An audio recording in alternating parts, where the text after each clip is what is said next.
Well, hello everyone. Welcome aboard Flying with Mike.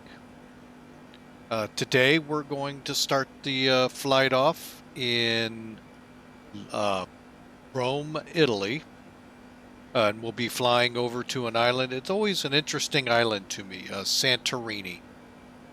So I hope you all enjoy it. It's LGSR. We're in gate 603 with the default X-plane scenery. And the aircraft to take us over is Flight Vector's A320-200 from Air Berlin. So we are in the final processes here of getting the plurd ready. Sorry I'm running a little behind. Had some fun playing with the dog and lost track of time. So my apologies for those of you waiting.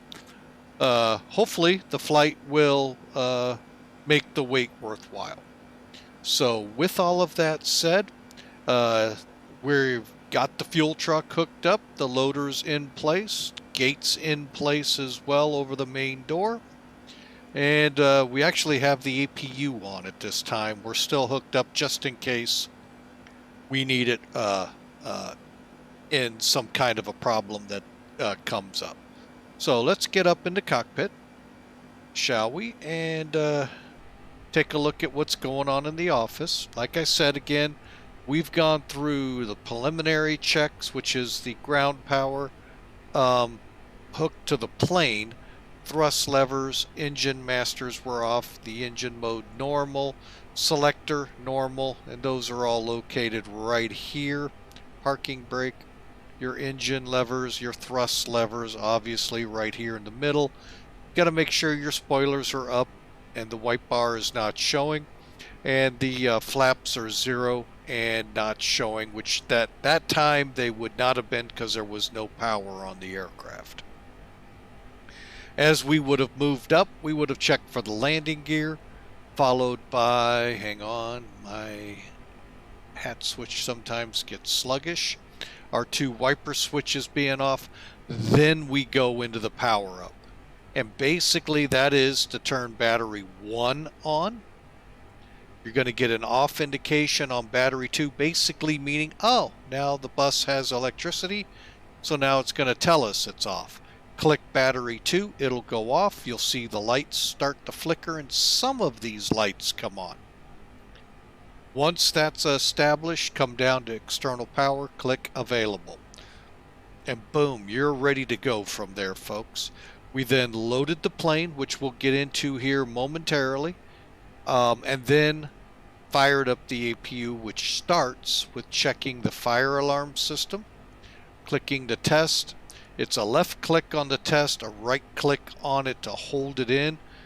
If it moves, just right click on the panel somewhere it won't move. Then you just come down, and what you're looking for to get a good test, your master cautions up top are red. You're going to get a fault indication. Hey, you got an engine fire or an APU fire in this case. And then that would be it. And then you would just simply come down, click on. Then all we do is wait for the flap to open. There's other checks going on in the process, but mainly we're wanting that flap open so it can suck the air in to get the engine going.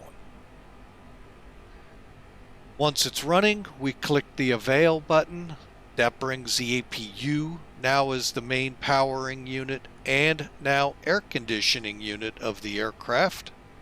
And then we just click bleed, which then accomplishes the air conditioning part. You don't have to click an APU generator button. There is none. It's all automatic on the Airbus. Okay, now light-wise, we have, we're going to go with Nav Light 2. And again, folks, I know you all hear this, get tired of hearing it over and over, but for those new to the stream, on the Airbus, out on the wingtips, let's go out and look. Okay.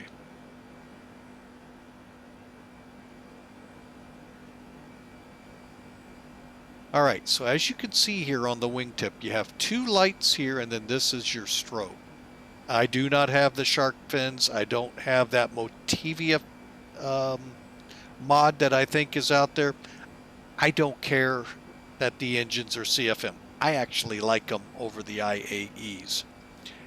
But I do like the shark fins, and that's the only reason if I want to give it a try, I would go to it.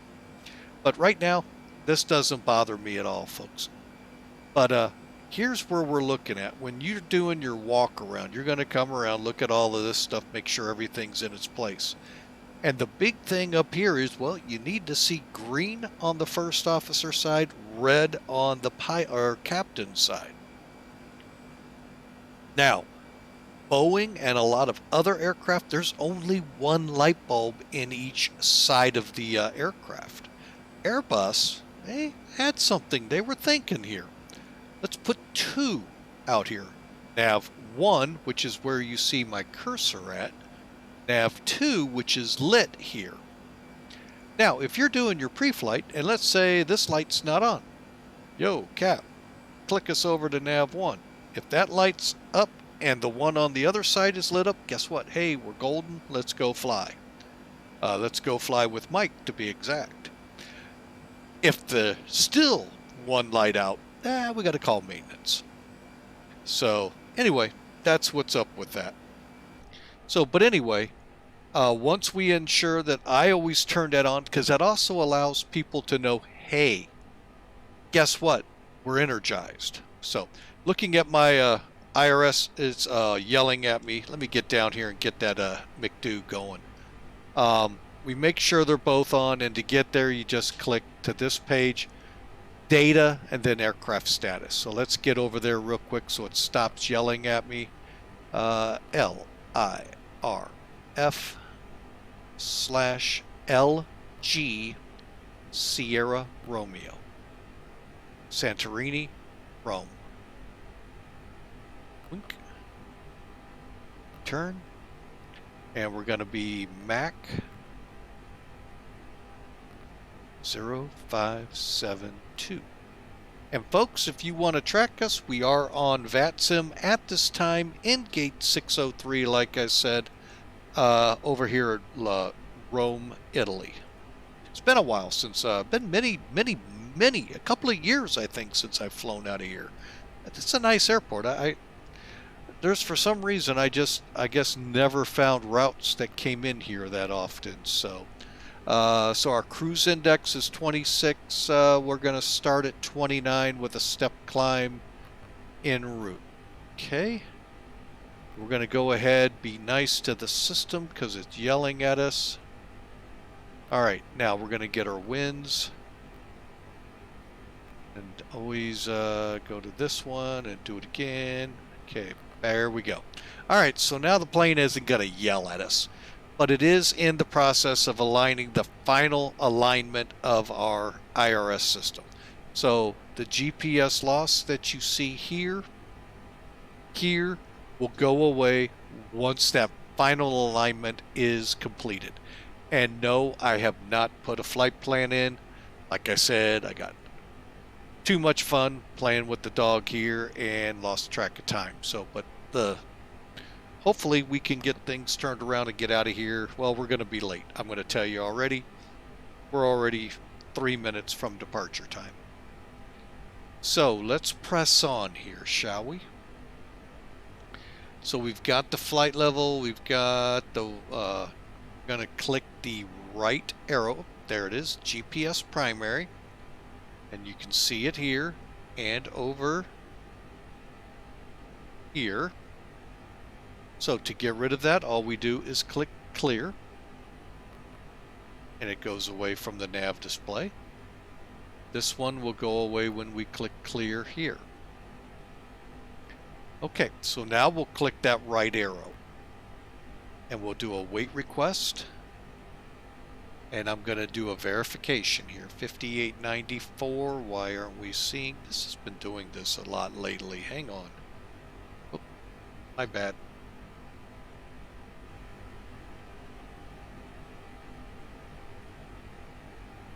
There we go. 58.1, 28, 96, and 8.5. We're good there.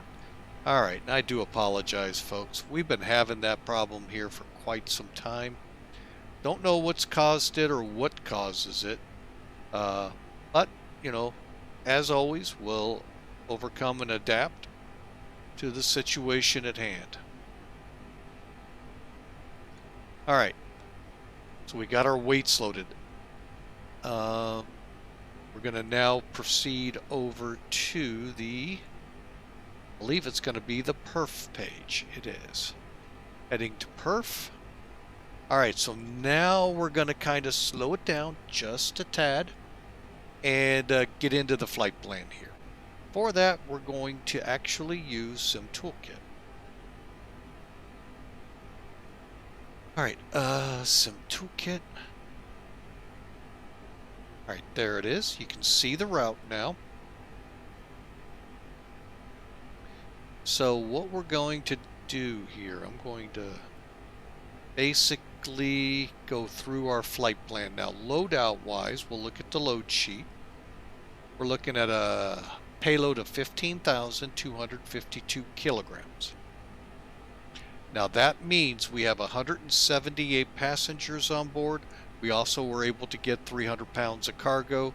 So pretty good paying route for us to go to Santorini. Also 8,503 kilos of fuel. So you can see the zero fuel weight right here. And then this is how the fuel breaks down from your trip to your taxi to your reserves and so forth. Now, if you remember, cost index we did on the first page when we started initializing the McDo. There it is, 26. This came from SimBrief. We're going from Rome to a level of flight level 290 at Rutam. We're going to go up to 37,000, complete the run out that way. If not, I may take us all the way up and not care about that altitude. We'll see, though, how ATC and I get along. Operational flight plan. Again, here's our cost index. Our averaged wind as of 1444 Zulu, but about 2 hours ago-ish. Right there. Aircraft, A320 with CF56 on them. Here's our fuel again, broken down a little more. We're looking for our final reserve, in my opinion, 2.9. And where I get that is exactly how it tells you. I use the final reserve plus our alternate fuel. So you find that right up here. It's 1379 plus 587. And to do the math real simple for the McDo, 2.9. Our route, as you saw in the opening screens, right here, taking off 16 right. Now, this is wrong. We will be landing runway 33. So we're going to do the 1A, I believe. We'll see when we get closer how it all comes together for us. But we will be shooting for runway 33, and we'll explain here in a minute. And here's our times and our payload breakdown. Okay, we're going to scroll down to the weather. This is just trip information.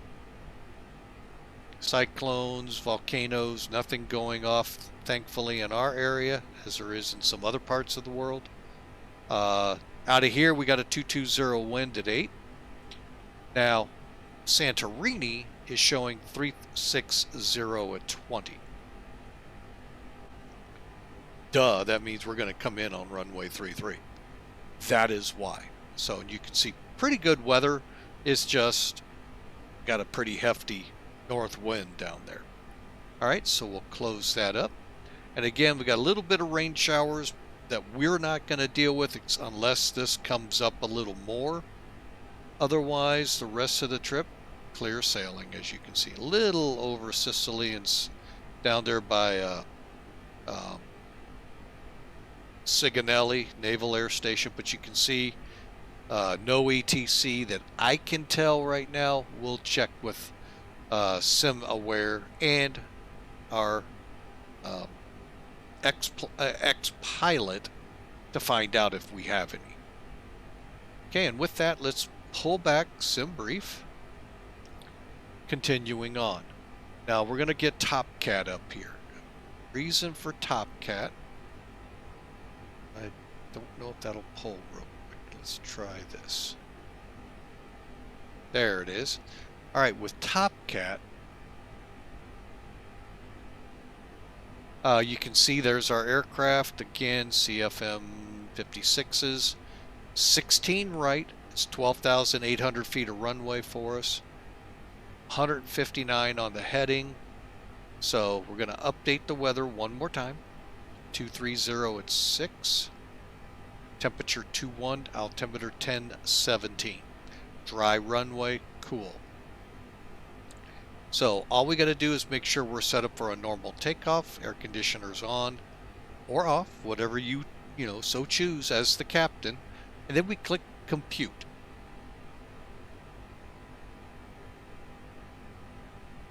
All right, now what you got here is a bunch of flex temperatures. Flex is the same as D rate or assumed temperature departures that Boeing does.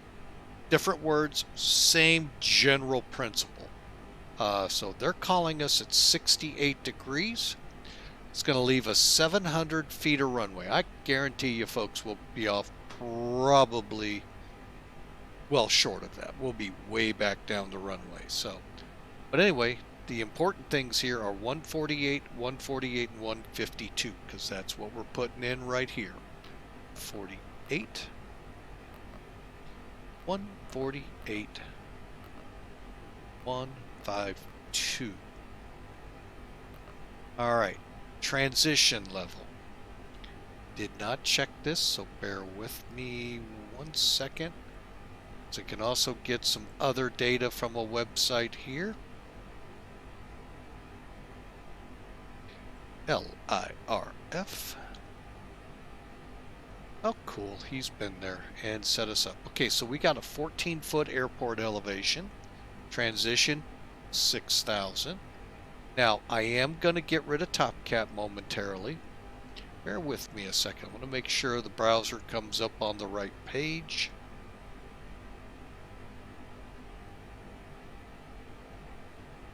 Go. All right. I just wanted to make sure. I always hate it when it comes up on the wrong page. Another streamer out there, Blackbox711. He's a real Airbus pilot. He has set up this database of a lot of the European airports. Not many US, so don't be watching this website for US airports. But what it gives us is some interesting data. Hang on a second here. Basically, there's our transition. That's an important number. That's when we go to standard. Okay. Just going to switch ours into EPA. All right, so, but we scroll down. You see how you got thrust reduction and acceleration and the engine out acceleration. Those numbers are right here. Thrust reduction 16 or 1520. Okay. And you can run with the default information or change it, because that's significant. 3020. Who knows? Maybe that'll make us closer in our takeoff roll. Usually we're off well before. Remember, it's only 700 feet of runway, so we really should be going, oh gosh, are we going to get off? Oh gosh, are we going to get off the runway? My guess, we will. With much more to go. Engine out for 16 left, or right, I'm sorry, is, well, they're all 1600. But that there, I'm curious why the acceleration is so high.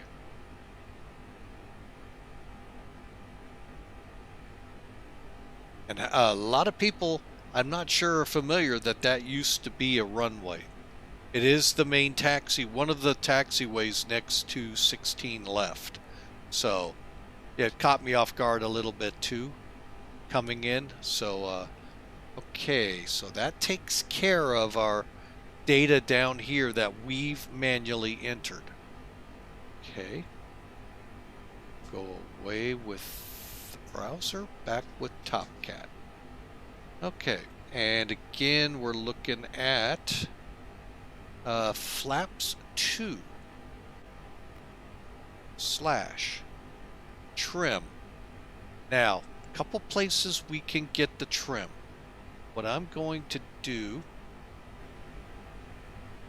we're just going to do it the easy way. Up 0.3. So we're going to put 2, then we're going to type up 0.3. And don't worry, it's going to say that. Again, we're flexing at 68. It'll say it again.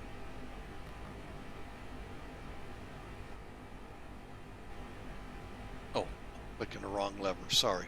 All right, so we're back. Now, before we go much further, I'm just going to clear it off here. Okay. Now, the next step here in setting the McDo up, we've got the takeoff data put in. We'll go to the flight plan page. First thing I'm going to do is set our departure up. 16 right. We are doing, oh, let's get rid of TopCat. Let me look at our flight plan real quick. This one's not showing it right. Stand by.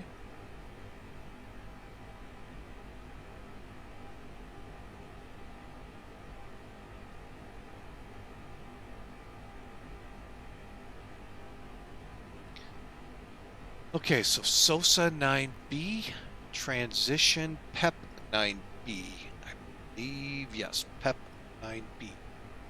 Let me just scroll up. That's the ones. All right, so we're going to insert. And I am going to now,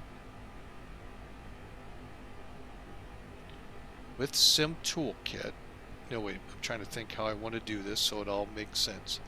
With our nav display,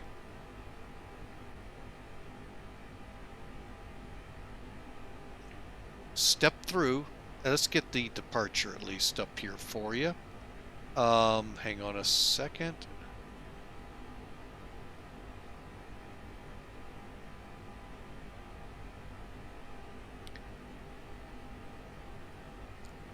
Right, charts. Okay, that all looks good. I just always want to make sure things look good. Let's go to our departure, shall we? Initial departure is the SOSA 9 or SOSAC 9B as in Bravo departure. Basically 601, 603 SOSAC. Maximum speed 220 till we get above 620 feet. That's when we make our turn. And we probably are allowed to accelerate. But anyway, so let's make sure 601, there's 603. We're going to start stepping through up to SOSAC for now. Oh wait, stand by. Forgot to do the most important step, put us in plan. 601, 603 SOSAC. This is where I'm going to hold it for a minute. Okay, everything looks good. SOSAC, okay. Now, on the chart, we now need to switch over to the PEP 9 Bravo departure. That's going to take us from SOSAC out to PEPX, which is our initial fix to start our trip. Okay, so again, there's our transition altitude. Here's our Roma departure frequency if they come online. Again, the altitude. Procedure real quick will be 215 via Sosac to Torley. Then we're going to turn left, 177 to Conut, left to join airway L50 to Pepix, which I believe is our airway out of there.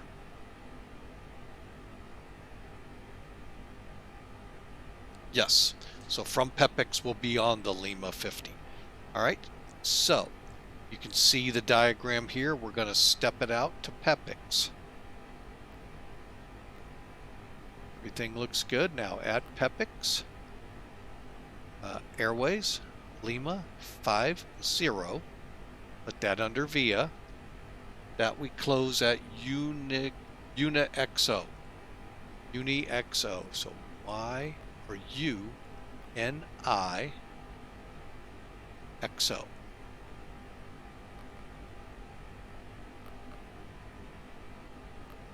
Okay, and we'll that insert. And that doesn't really go a long way, does it? Okay, now we're going to go ahead and get rid of the charts because we're done with them. And we're just going to work with the flight plan now. So the flight plan, direct routum. So we'll just RUTOM.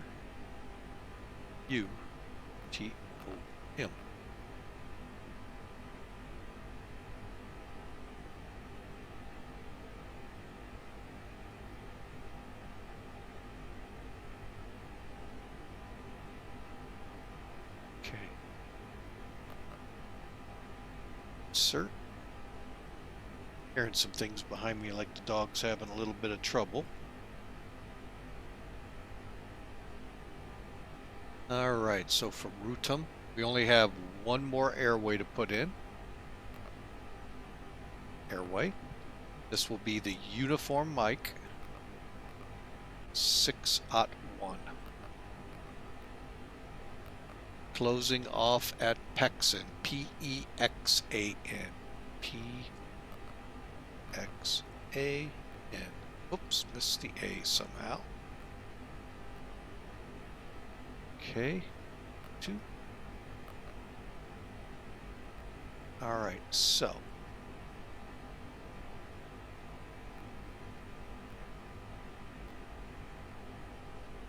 Something's not right.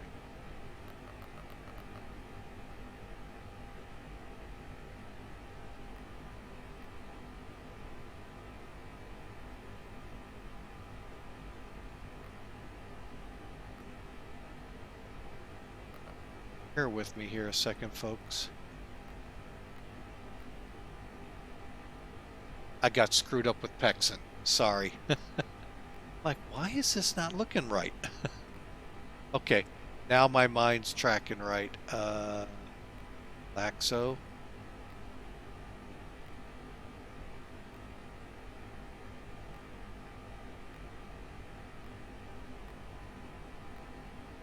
And there is our final. We're going to stop it here, folks. A couple of reasons. Not sure if we're going to, how we're going to fly this in, but well, we'll go ahead. What the heck? Let's do this. Arrival.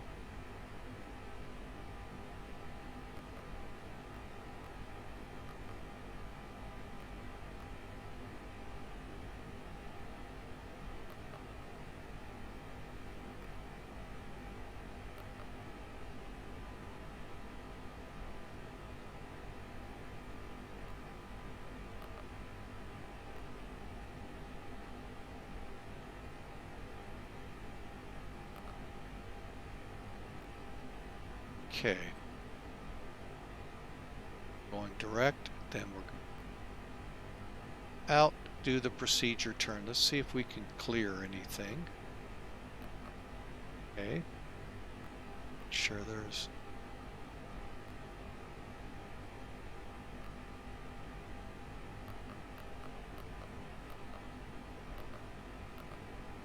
okay, so just clearing up. Okay, so we'll go ahead and do that. Now I do see one concern for us here, and it may have just corrected itself. Right here, We'll take a look at this and see, because you can see we're going to come in, do a teardrop in, right in. So we'll check everything out as we get closer. Okay, so we'll click F plan, and that, folks, puts the McDo as set up.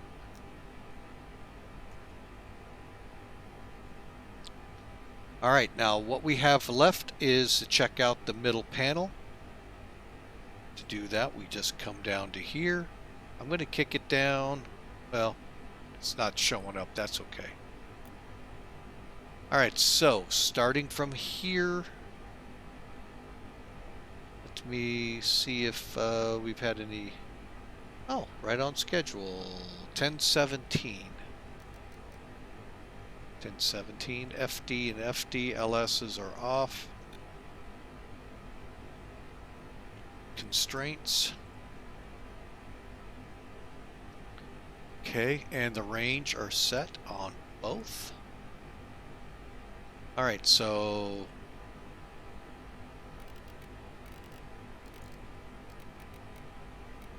'29. All right, so we are set now, folks.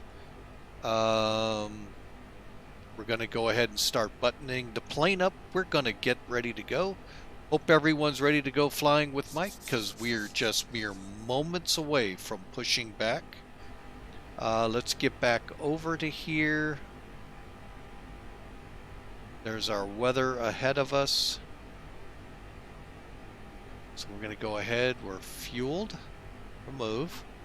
Now, folks, in order to load the aircraft, you have to, like when you're on, if you go from service, then you click supply. All you got to do is turn your ground power and your chocks on, unless you need the air starter. Now, fuel. In order to put fuel in it, you got to call the truck. Once it's been called and lights up outlined in blue over here, then you can set your fuel. Same thing along with the other two. Since we're at a gate, we're going to go ahead and close the door. So you have to call it either with the staircase or with the jetway, whatever you want to do. And you don't have to have the jetway, folks. That's an extra plug-in that I paid for to have, so you don't have to do that one. Cargo, same thing. Remove your loading units, and when we look outside now, all we should see is the ground power and the chocks. Okay, so we're just about ready to get underway. Got one major step that I was unable to get to, but we're gonna. Okay.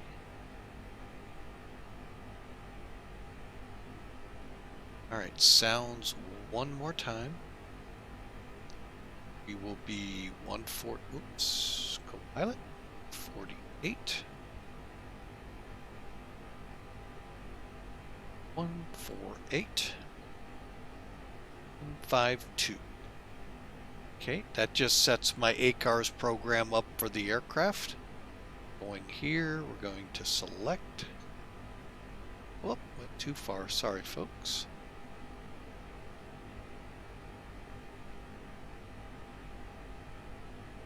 All right, TLH, where are you? Oh, wait, where?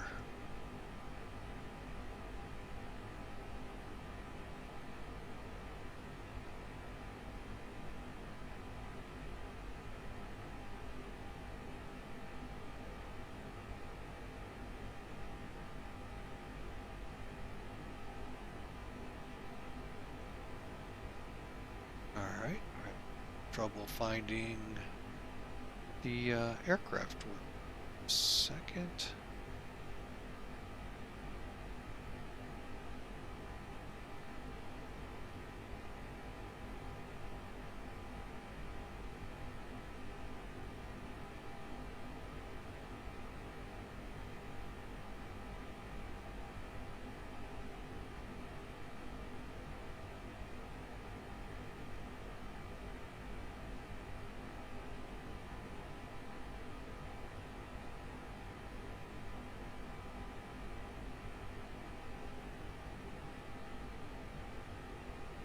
Just load with that one since it was the first one I found.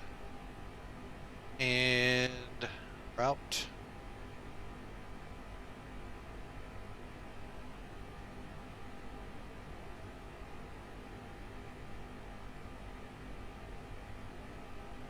Altitude 29 is where we'll start at. Okay, so we got the ACARS program running. We get credit that way for the flight with the airline Mac Air, Millennium Aviation. Right, one last check. Doors should be closed. Actually, let's get pushback. Better pushback coming. Ground to cockpit. Please show me where you want to go.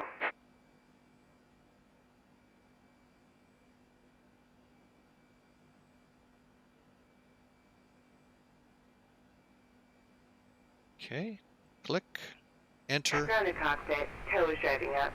All right, and now we'll do the check.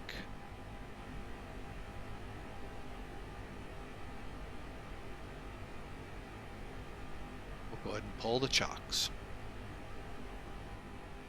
Okay, there she is with the tow. Beacons on.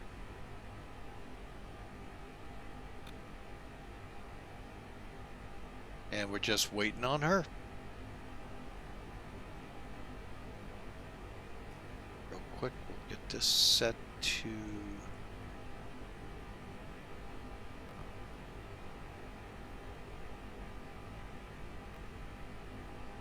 Okay. So we've already pretty much, we've gone through, as a matter of fact, the departure route, so we don't have to. All doors and hatches are closed. Ready to connect. Okay, let me simulate talking to her. Clear to connect, thanks. Alright, so we are ready to go. Final checks here. ADR Center. I do not think they control us in Greece. We'll find out once airborne. Okay, so as soon as she's ready to go, we're ready to go. So while we wait, let's take a look out and see who's hanging out in the chat room. FTO Payer, Hinty Chan, and Dello TX, thank you all for hanging out with us. Hope you all enjoy the stream. And I hope you're having a great Tuesday. And with that command, let's push this thing back, shall we, and get fired up. Bear with me 1 second. There we go. Yes, I am on the board and in the right setting. Okay, so parking brake off. Starting pushback, and you may start engines. Engine starts go like this in the Airbus. This little switch right here, let me kind of zero in for you. It's called the engine mode selector. You move it to the left 1 notch to ignition start. And I'm going to go back to my normal view here. And we're going to just move the engine 2 to on. And I always start 2, then 1. Just how I am. Used to be that's where all your generators were. Oh, somebody's who's come aboard? Captain Don Bosk, welcome aboard. Hope you've enjoyed the show and the stream. And feel free to come aboard here in Rome and fly with us or fly anywhere. But thanks for the follow. We appreciate that. See where we are in the pushback, speaking of which.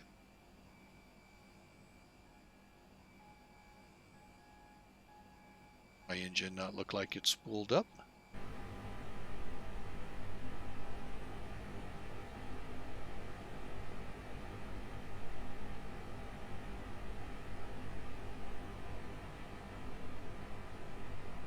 That would be why. Who turned my air bleed off?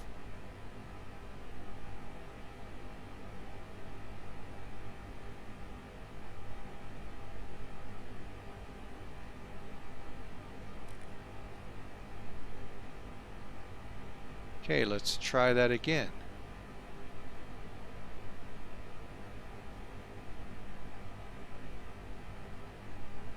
There we go.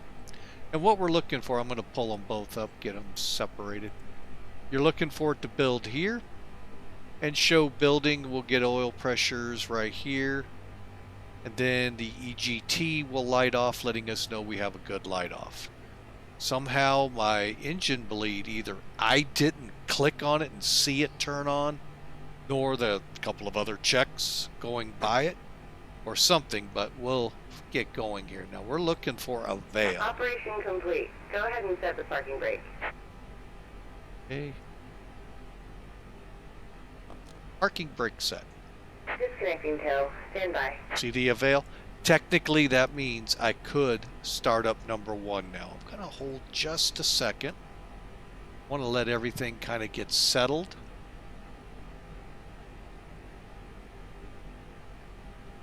Looks like we're settled. And number 1.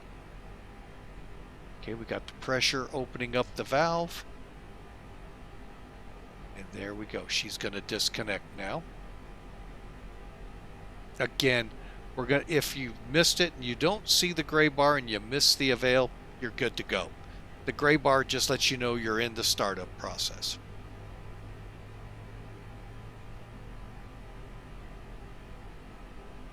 Okay. Tow is disconnected and bypass pin has been removed. Hand signal on the right. We'll see you next time and have a safe flight. Cool.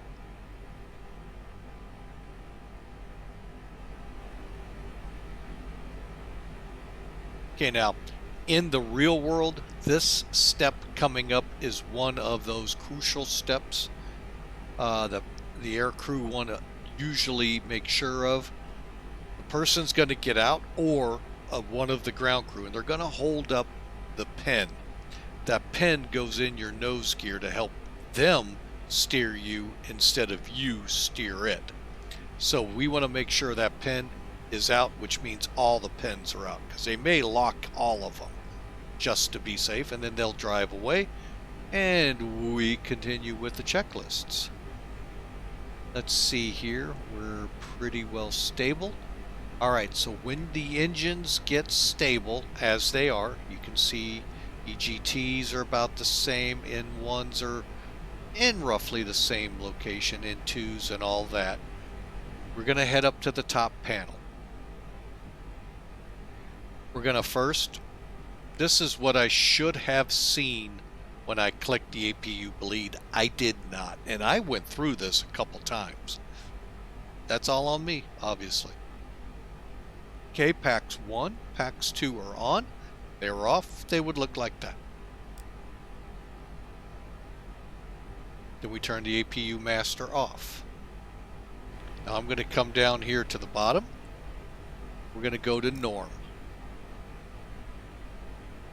I'm also going to put us on TA for now.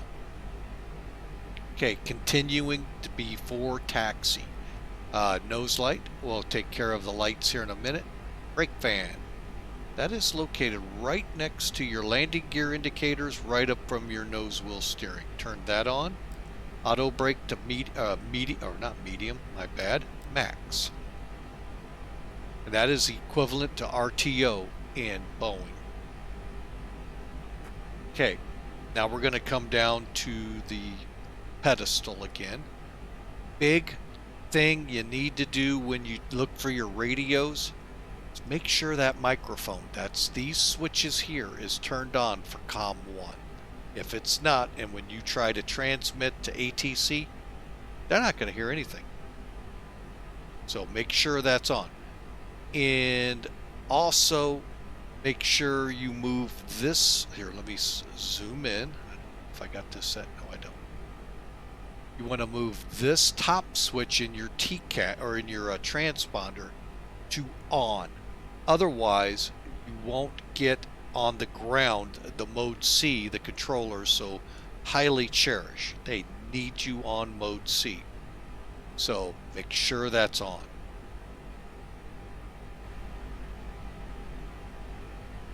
And I don't know if that applies to the Microsoft products out there, Flight Sims or Prepared or vPilot, which they use. But for X-Pilot in X-Plane, I found have to turn the transponder from standby to another setting. And on the Airbus, just moving that to TA does not do that. You have to move that other switch. All right, so, oh, wait a minute, I wasn't done down there. That got all discombobulated again. Okay, we can turn the radar on. I'm going to use number 2 this time. Spoilers, go to ARM. ARM, you'll see the white bar down here.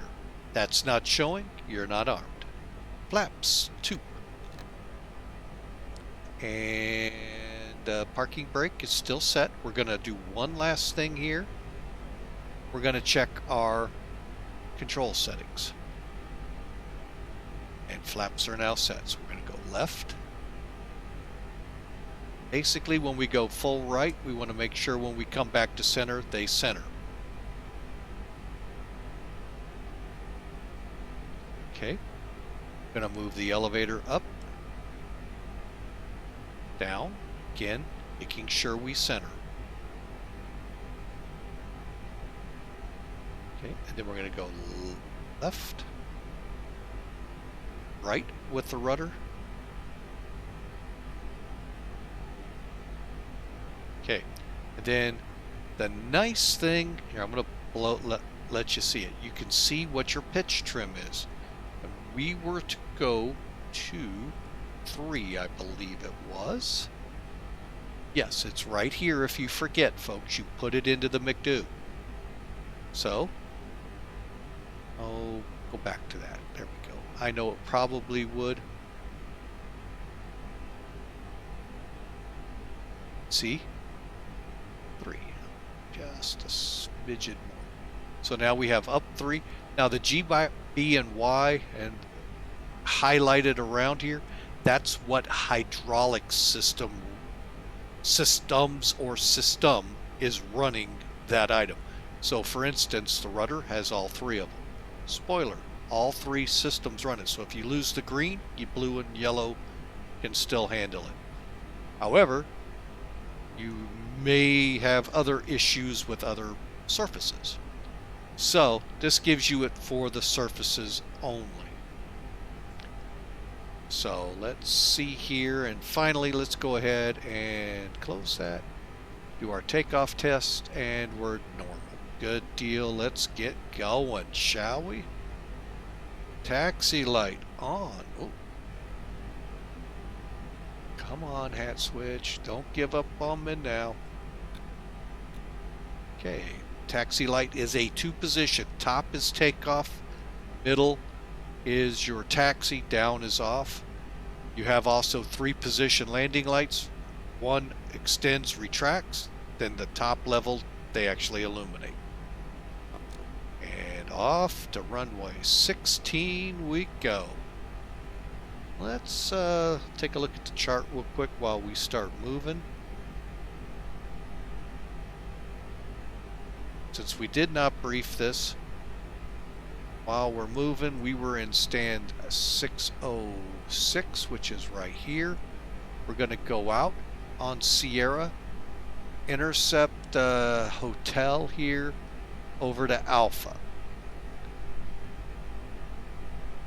And then from Alpha, we're going to follow it all the way down to Alpha to get on the runway. Alright, so gives you that idea of what we're going to be doing here coming out. Should be the first taxiway. Here, let's go from the tail.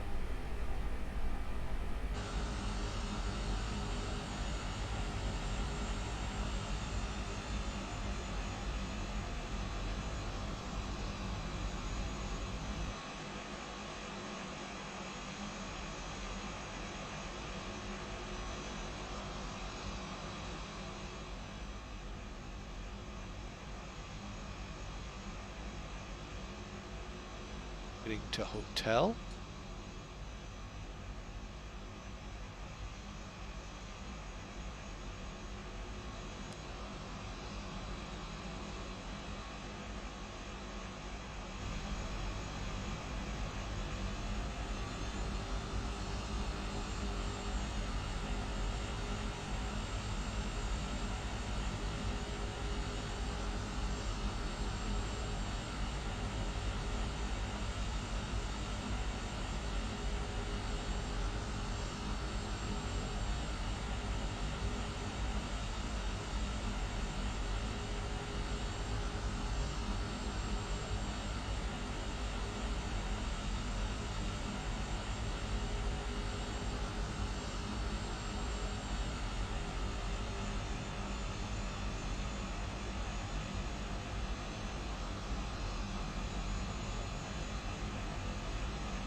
Approaching 16 right.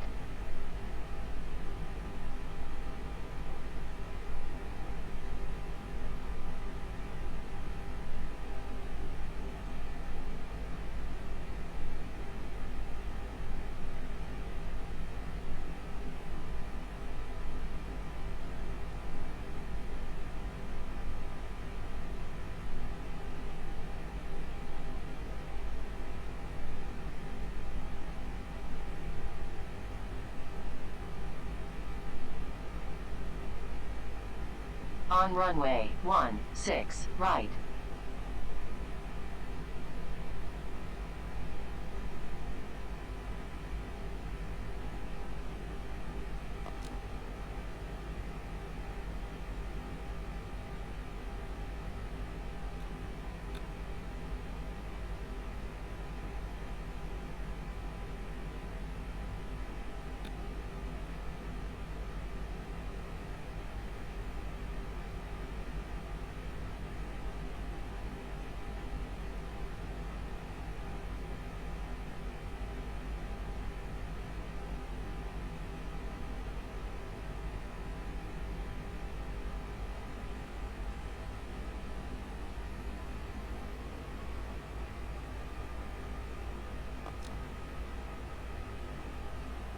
On runway 16 right. On runway 16 right.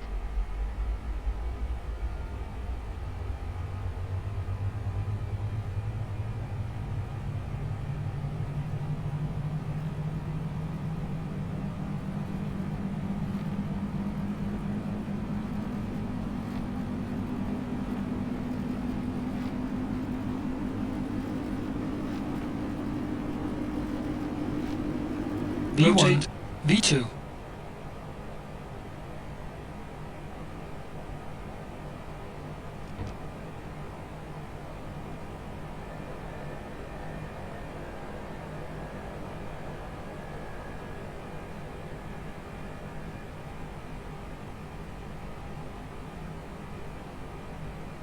Gear up.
10,000 feet.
Eighteen thousand feet.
Alright folks, sorry for that.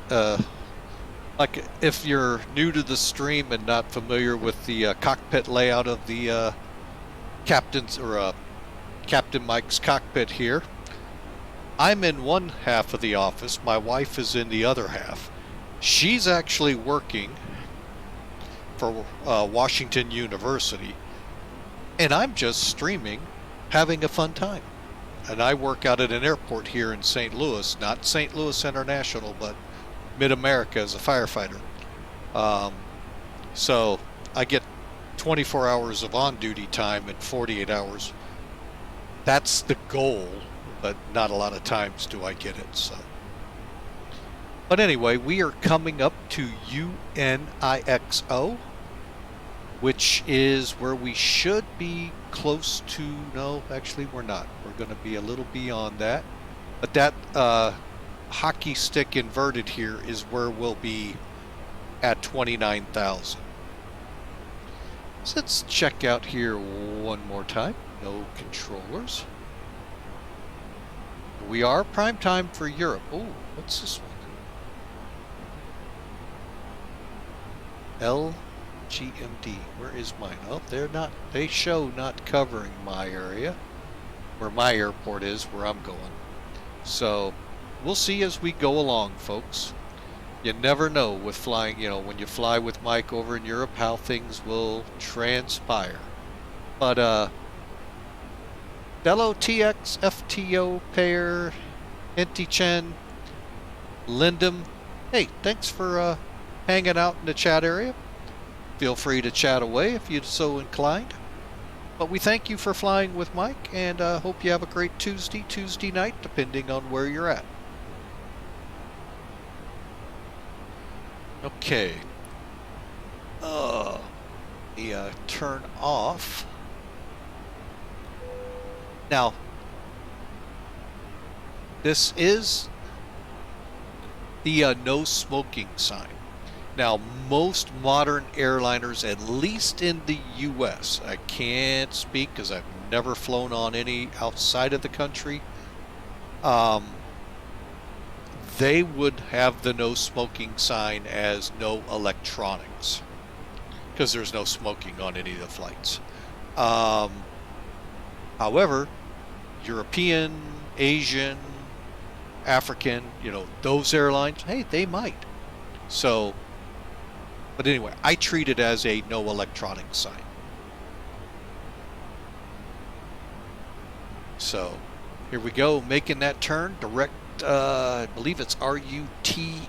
We'll see here, it'll push over right now.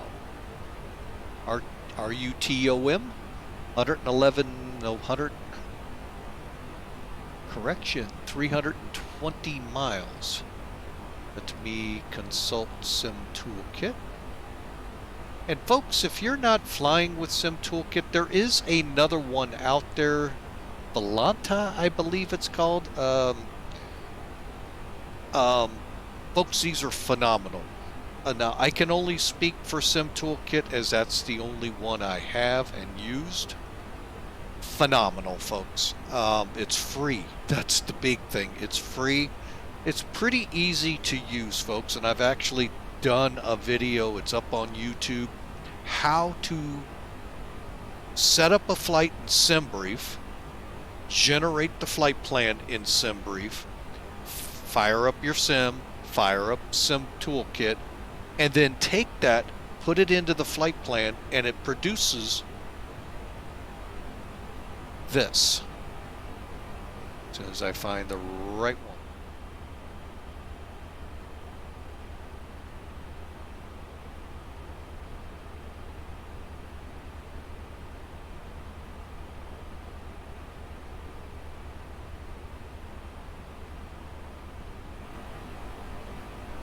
Then I have it in this form too.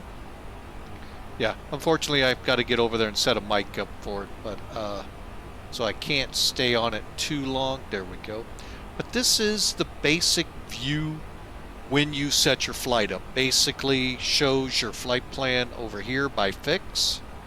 You can see a lot of data here in the middle that I've got turned on with it. from ATC VATSIM controllers. This particular map doesn't show the VATSIM traffic. We're now leveled off at flight level 290, by the way, folks. So, however, if I go over here, click Live Map, now you're getting a feel of what's out there. Now, let me keep it in this view here real quick before we zoom in. Anything in blue, like this guy, this one, this one, this one, and this one, any of those all around, those are actually Sim Toolkit pilots. You can see there's quite a few, not as many as the green ones. Those are VATSIM pilots, some double duty, like me, like many of these others out here, both VATSIM and Sim Toolkit. So get an idea, there's a vast amount of pilots that have taken advantage of a free program. Okay, so let's zoom in. Again, green is VATSIM. There's a blue one there and there and there. You know, wherever you see them, those are Sim Toolkit. Some of those may even be dual, like I said. And there's a possibility we could see IVAO traffic on here. I do have that turned on, as well as POSCON. Alright, so you can see we're crossing over what looks like some weather right now off the coast of Italy. And then once we get to the bottom of the boot, we should be coming out of stormy clouds into what we all dream the Mediterranean is like, peaceful and calm. Although, read the Bible and some of the shipwrecks that have occurred out there. So, and some of the storms causing the shipwrecks. But anyway, and I'm sure there's other literature as well. So here we are. So I'm going to go ahead and pull Sim Toolkit away. And also there is an overlay within Sim Toolkit for us streamers that we can put up our information wherever we want, of course. And it is what we want you, the viewer, to be able to see. But this is a great program, and again, if I didn't say it enough already, it is free. Alright. So we're in cruise. We're going to turn the seatbelts off. And we're going to do a system check, is what I call it. So we're going to bounce down to the middle. We're going to take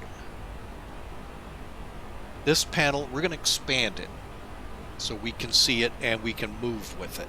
Okay, that's the cruise. When we're not doing each individual system, this gives us a broad look, so we can do a quick glance, go, okay, it's pretty decent in the cabins, everything appears green, other than the extra information that comes when you click each system. But what we need to do is get up top.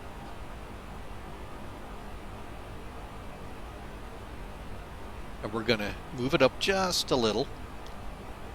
Oh, I forgot to do something. Hang on. We're going to go to the fuel page. Then we're going to go up top. Okay. Now, you can see we're kind of way out of balance. We're over 2,000 pounds heavier in the right side than the left side on fuel.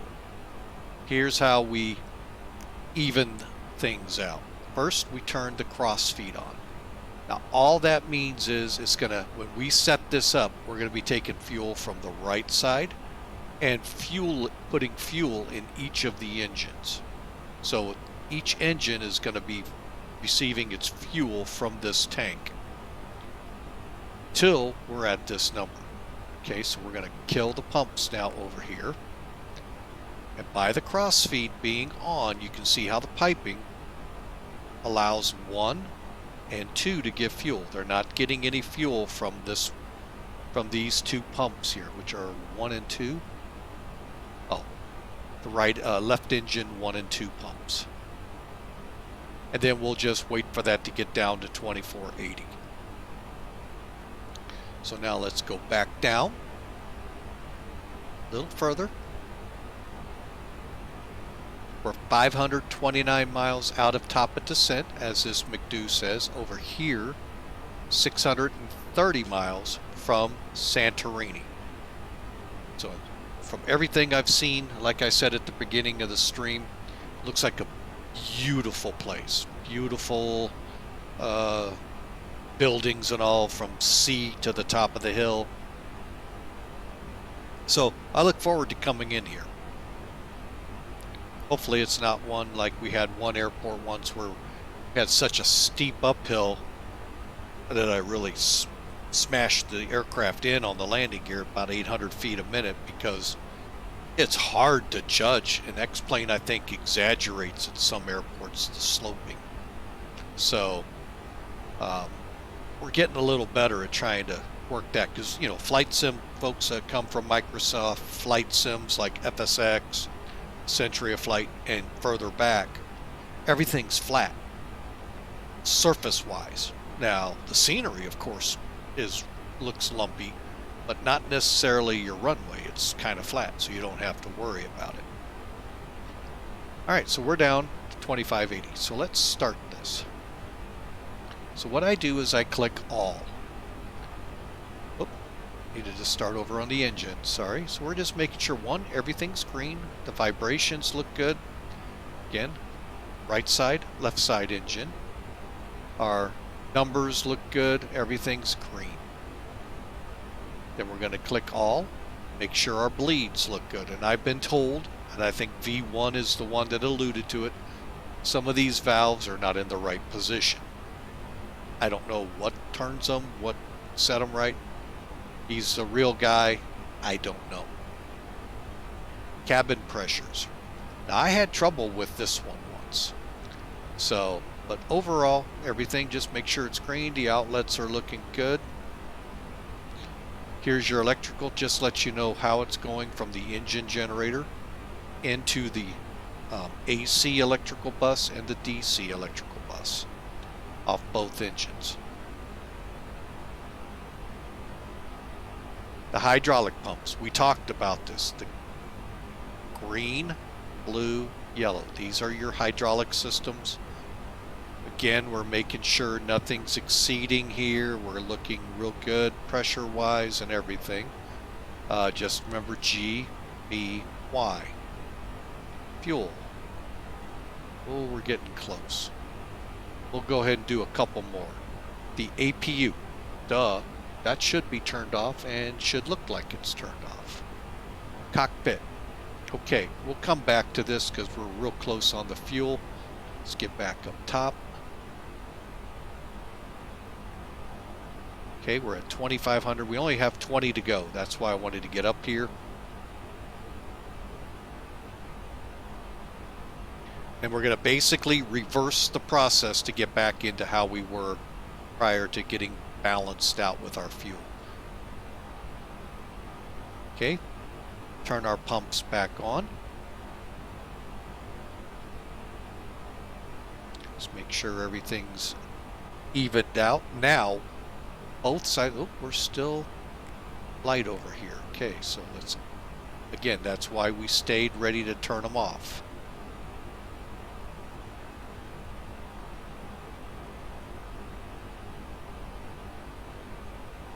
Okay, let's get them turned back on, and we'll again make sure we balance out properly. Which I think we are.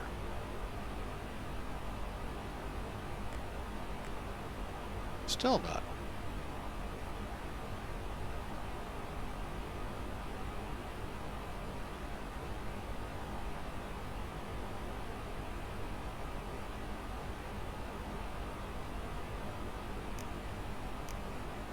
Okay. All right, so we're balanced out. We're going to go on, folks. And all we've done is just balance the weight of the plane. And we're still off. It won't it?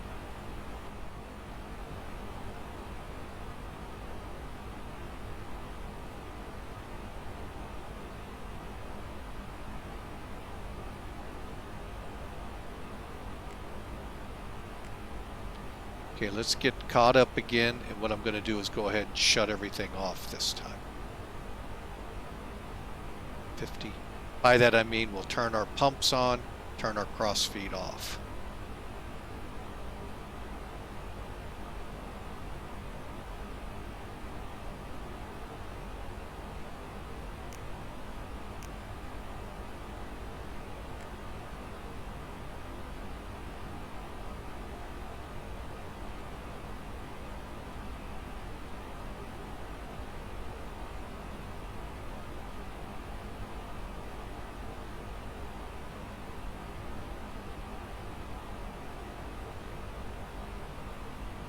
Okay, now I'm going to go with that, folks. I could be there for hours. Okay, so let's come down to the air conditioning system where we left off. Okay, cockpit is at 24 degrees Celsius. Forward and aft cabin is set at 24 as well. Now, if we go up top, I can actually, let's cool the cockpit down a little. We got the sun in our face, I think. And let's say we have some people in the back that say it's too warm. So kick it up a couple notches. You can actually watch the temperatures come up to push these up, as well as that to pull the temperature down.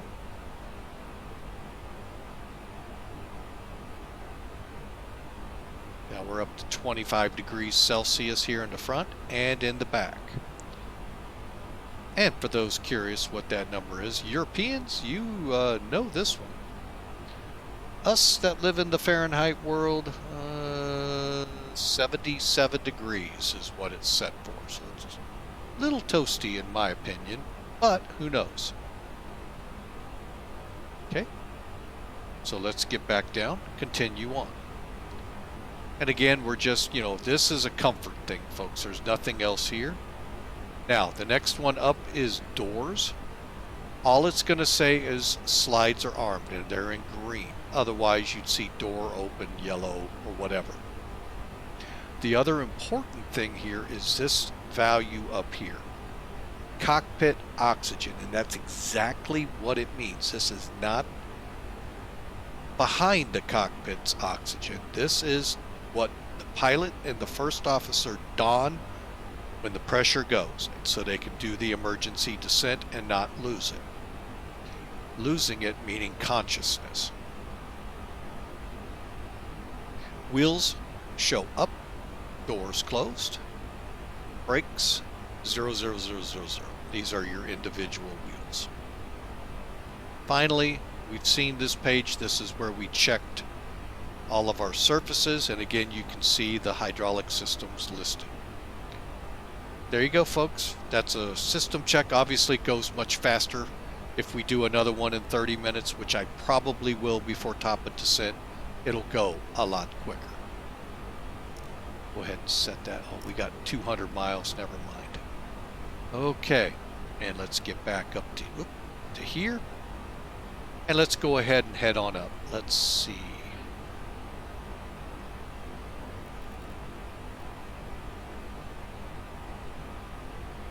What I'm gonna do.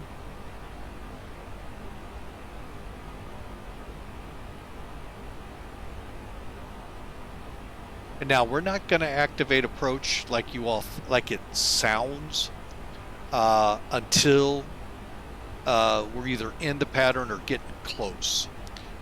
What that does is drags your speed down to your, I believe it's your F speed.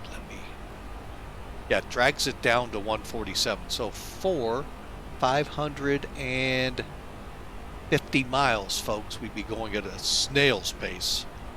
Cessna 172s might go past us. But anyway, so we don't do that. And when we do, we also control the speed to prevent it from doing that.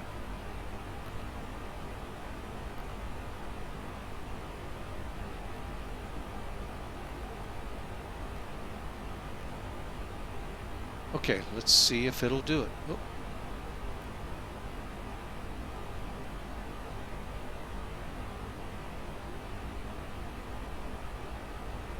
There it goes. And again, all I did, set 3.7, clicked it so that the top arrow is showing, and up we're going. And there is the boot, folks. That looks really really good scenery. That's one thing I like about X-Plane over FSX. Well, a lot of things over FSX that you would like in any other sim. But anyway, the scenery is phenomenal. And I know Microsoft Flight Sim 2020 is even more phenomenal. However, it's more geared to the GA folks than to me, the airline folks, because really only the A320 has there really been any true focused attempt to make a good airline out of it. Oh, you talk about the GA aircraft, they smoke it because that's what they built up, was that the down at the ground. But folks, for us that are in well, we do flyover country, you know, this is great to see, but we're flying over it. We're not flying through it. And that's where I think where I'm having troubles going to that sim. Let alone every time I've heard, again, I don't have it, so forgive me, gossiping. What I've heard is when they update it, all the add-ons crash because the performance goes wacko. And you have to wait for a few seconds or a few hours or days for another update to come to get that all fixed again. So I don't know the validity to all of that, but I just know I like what I see, but I don't like that they really have yet to fully address the airliners.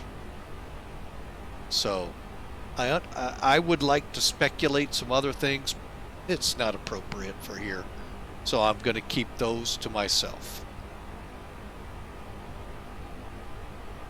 So let's take a look over here on the EFB. Go to weather. And let's get it to where the aircraft is, which is weird. I wish it would show you where you are here, which should be about where I'm centered. But you can see that storm stuff over by Sicily in that general direction. And then really nothing. You can start to see that we're about to get out to what everyone envisions the Mediterranean, this tranquil, big, huge, open expanse of water. Although, like I said, in the Bible and many other literary sources, there's a lot of good storms that rip through there.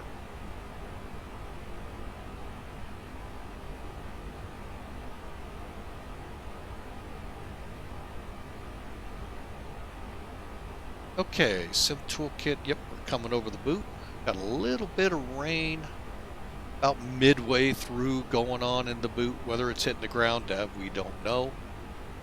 But so far, still no ATC. Seems to be holding short. Well, however, see if they're playing the let's extend and cover everything. Which, you know, again, to each their own.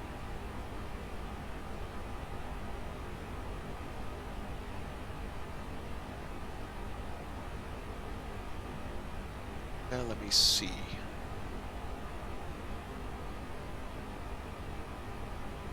And the other thing,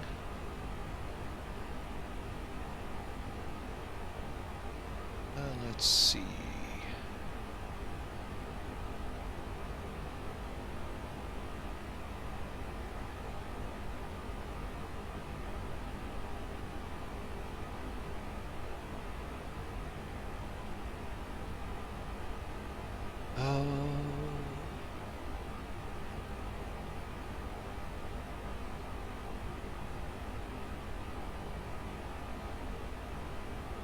Okay, he doesn't control LGAV, so he won't be controlling our area where we'll be going towards Santorini. And the big Marcus is out in the chat room. Welcome aboard, sir.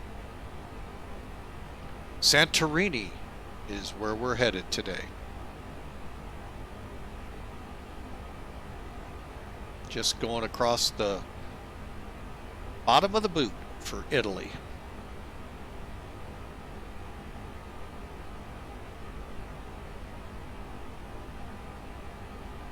And we're just going from the flight planned 290 up to 370. Welcome aboard, everyone. Lindum and Hentichen and FTO Payer and Delatix. Welcome aboard.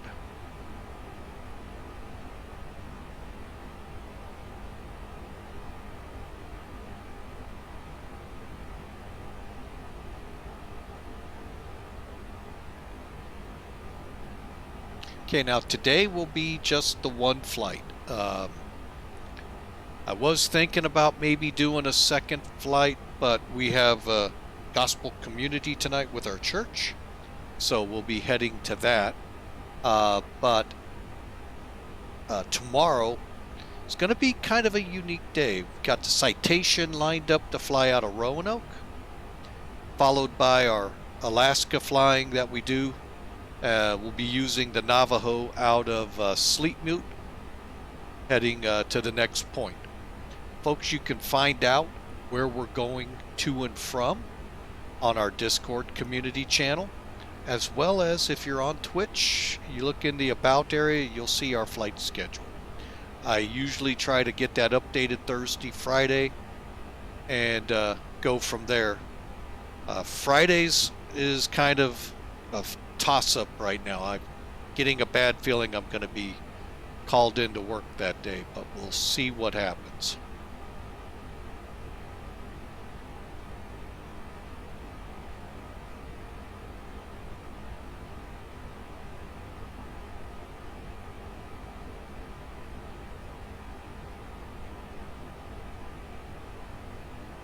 Also, for those coming in at this point, talked about what's on the Discord channel, as in some questions out there. I'd like to get a group flight going with everyone who watches us here on the stream, as well as those who have followed us onto the Discord channel. Get your sense of what kind of aircraft you like to fly. Where would you like to fly? If would you like it to be point to point? Say like we take off from Rome to Santorini, or pick two other points in the world, of course. Just an example, Rome to Santorini, or Chile over to, or Santiago over to Buenos Aires. Heck, even Atlanta to Dallas, wherever. And then also, what's the best day and times for you? I know they're one of the VAs, they fly monthly. Every single flight I'm working. And I've got a schedule where, I'm off for every 3 days out there on the calendar. I work one of them. So I have a 2/3 of a chance of making it, and I always end up being the one working. That's okay, though. It's just one of those things that kind of cracked me up. So I end up missing it. So caught the first one, but that was because I think I don't remember how I did that. But anyway, I got the very first group flight they started up there, and every other one I've been working. So also, my shifts will be changing, it looks like. I don't want to officially say anything, hence to jinx it. But if they do, I'm still going to be flying folks on my days off. They'll just be slightly different than what you normally see out of me. So, again, I only work 10 days out of a month. Just be a slightly different 10 days. So, all right, let's see here as I get adjusted here for our arrival.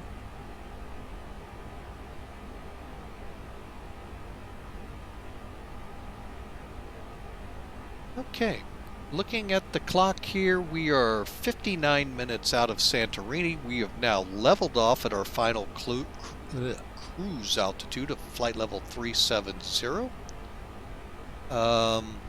We are about 100 miles away from Ruttem, which will put us back on an airway UM601, headed for Santorini.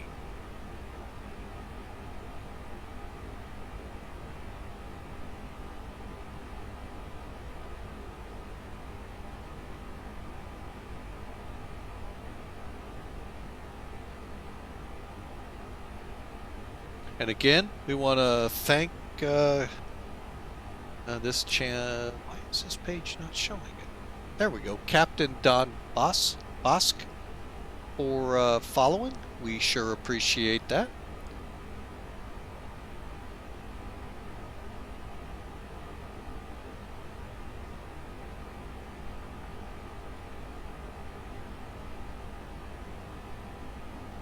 So, but again, feel free to either here in the chat let me know, or over more would be better over in the Discord area to let me know the kind of aircraft, the kind of destination arrival points you would like, type of, do you want it to be point to point, or us all depart from point A to wherever your point B is, or vice versa, fly into one area from wherever you want to depart. I'm game for anything. If we get enough takers, we'll then look to get ATC on board and maybe talk to some other streamers out there. See if they're up for it. Boeing. Yeah. Good aircraft. Yes, it is. And I also looking to put the 747 back into the rotation here. Don't start thinking we're going to get 6, 7, 8-hour flights, although I like those. They're rough to do on streams. Not so much that they're any different than flying them. It's just rough to stream long flights. So we've done a couple. Anchorage to Osan, Korea. Osan, Korea to Bagram Air Base, and then Bagram Air Base to Ramstein. Those folks were in excess of 6-hour legs, up to 7, 8. I think the Osan to Bagram was close to 10 hours. Albeit, y'all lucked out. Power or the internet, one of the two went out here and the flight was a bust. I think it was the power.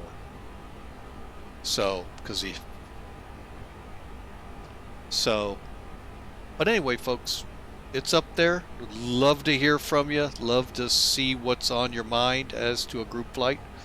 I'd love to get a couple streamers out there going with us and fill the skies between, hypothetically, Atlanta and Dulles or Reagan National. Although Reagan is like a go-to for everything. So I'd love to find a different airport like Norfolk or even Baltimore, but something a little different than the normal go-tos. Variety is the spice of life, they tell me.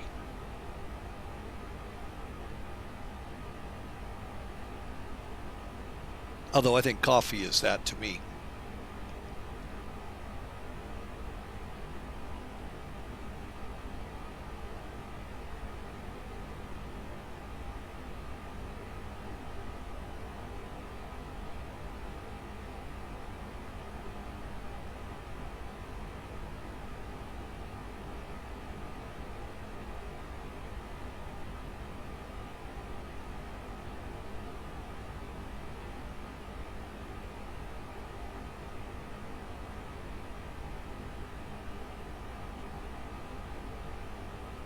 See spy flights firing up, heading up from Hong Kong to Shanghai. That's always a fun run.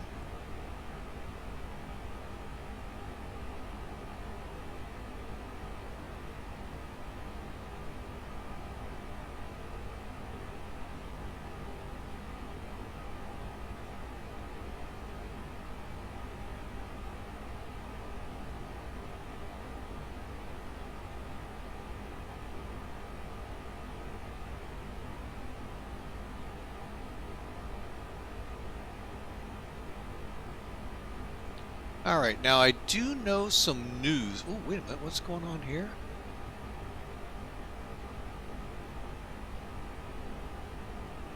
Huh. Just reading one of the other streams I follow. I guess for you folks that have the new Microsoft Flight Sim, I guess I shouldn't call it new. It's been out since last year. But anyway, those of you that have it, there is an interesting mod out there.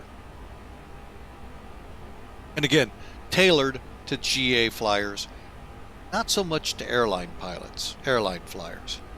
But those of you like me that loved the series MASH, with Alan Alda, BJ, or what's his name? Anyway, I can only start thinking of their stage names or character names. But those of you that like that, according to this, there is a mod out there that will put that film area on your sim. Now, it was filmed in California, so I'm assuming that's where it's at, and not over in Korea. So that you would have to go check out. But yeah, something for you all to think about. I love the show MASH. That is, you know, the guy who works with, what's it take to get you to laugh? Show like MASH. The jokes of today don't make me laugh much, folks. But MASH, nice, clean, well, sometimes a little on the raunch, but, you know, really good, clean humor. That's what I like. So, and MASH was just one of those shows. It just cracks me up. Especially the ones where Frank Burns are in. And I'm sorry, folks, for those of you that don't know MASH, you might want to Google it. I know it's on YouTube. A couple episodes, Larry Linville played Frank Burns. What a character. You know, I was in the military here in the U.S., granted not the Korean War, although some people think that's how, because of how old I am, I was there. I was there when Moses parted the seas, some people think. No, sorry, folks, wasn't there. But anyway, that guy, there's guys in the military when I was in that his part fit perfectly.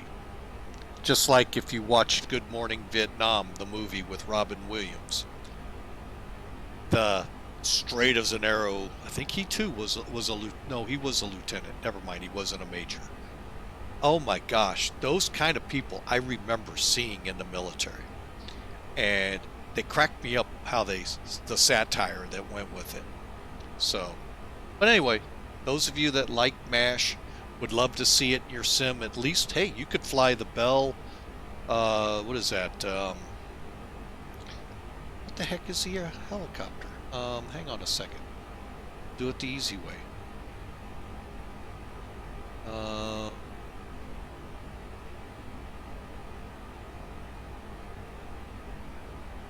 Pull up my news, because I think it's in there, the helicopter I'm thinking of. Maybe just go here.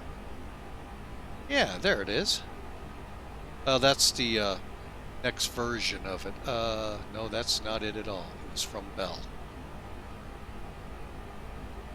Oh, let's see. Emails, where are you hiding?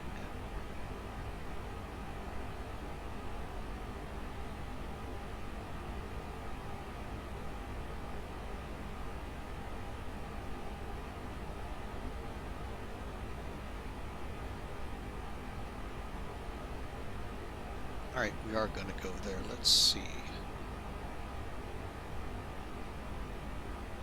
I know I've seen them, that's why.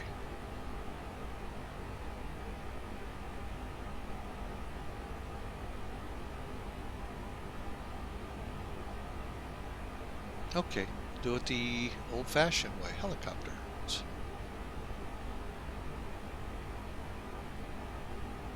Really?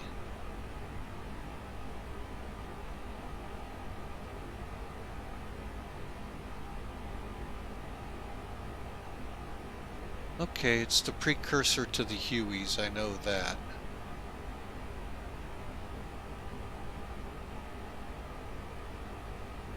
Oh, anyway, I can't get it for you folks. But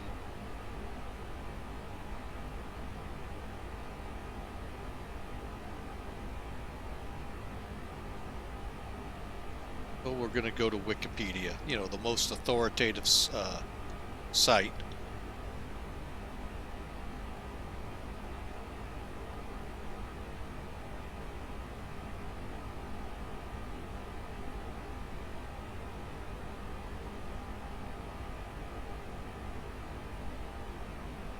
The Bell 47, I believe, is the one I'm thinking of. Yes. Let me just drop down here to make sure.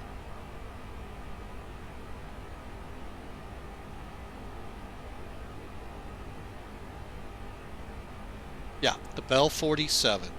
And I'm sure it's a different variant of it. But anyway, that, folks, is what they used at MASH and the initial movement of patients from the front to the mobile hospitals and then on to the surgical hospitals further away from the front.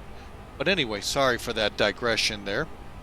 Just one of those things, you know, when you start looking for it and you can't find it, you got to now figure it out.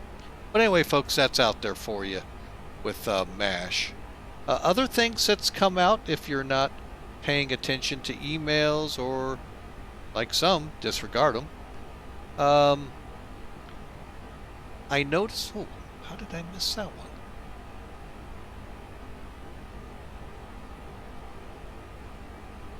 Okay, now I know why I kept getting, see, there, I'm even guilty of it. But the BA146, folks, that one's still out there. It's also called Avro 70, 90, 70, 80, 100, something like that. Anyway, yeah, those are out there. That looks, you know, I've watched a couple streams with them. They look phenomenal. Trying to find the one I want to look at. Oh, there it is. Now, what I was wanting to allude to is SkyTrain has the DC3 version 4, and in that, I guess, is the C47 update. And it looks pretty good, folks. I've heard a lot of people wish that would come to the new Flight Sim 2020, but I thought it was, but I didn't really pay attention to the full aircraft list. But yeah, that is now available in X-Plane. So check it out over there at xplane.org.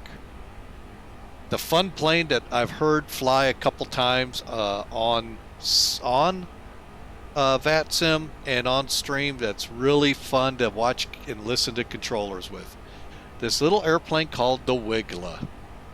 It really catches them off guard.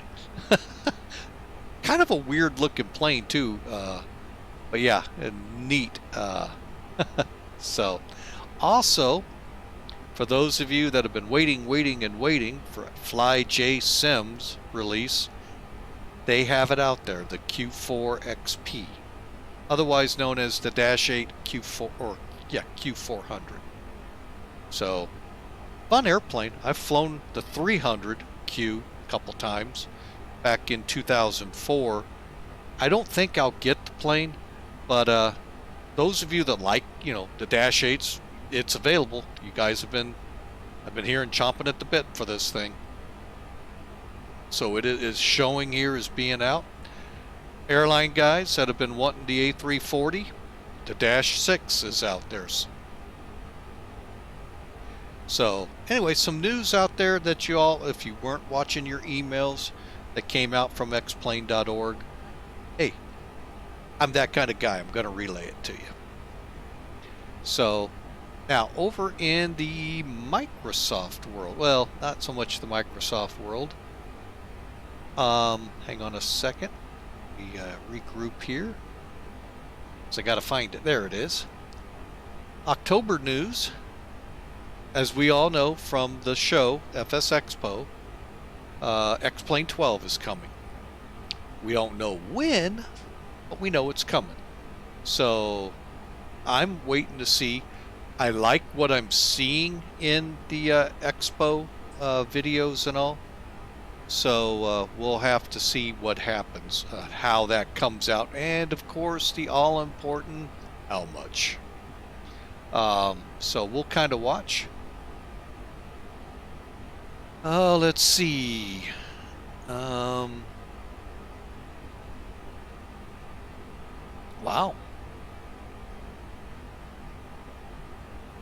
Okay, I was thinking St. Mary's. They released the airport for. I was thinking Alaska. Didn't know there was one over in the UK. Huh. Oh, let's see. I'm just kind of going through. Oh, those of you that like GA aircraft, I trained in this one. The Tomahawk released. Neat little plane, folks. I'd be curious to hear from y'all when you take it up into a stall and cause it to spin. I'd like to hear your thoughts of what it does. I've done it. It's fun. Kodiak is released for, or an update for the Kodiak in 2020. And a development update. Okay, let's see. What's down this side? Alright, and then FlightSim.com has features about the review of the Bristol International Airport released for FlightSim. IFR Training Part 5, cool airplane. The review of the Piper Arrow, phenomenal airplane, loved flying that. As well as a preview of the P-38 for the new Microsoft Sim. So a lot of great stuff out there for the Sims, folks. A lot of great stuff for y'all to do. Hope y'all get out there and do some flying into these places or with some of these planes and enjoy.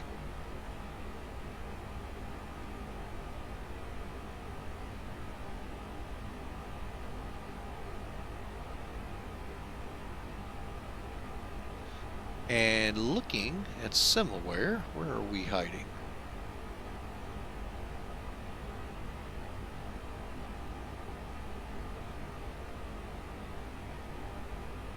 All right, hang on a second, folks.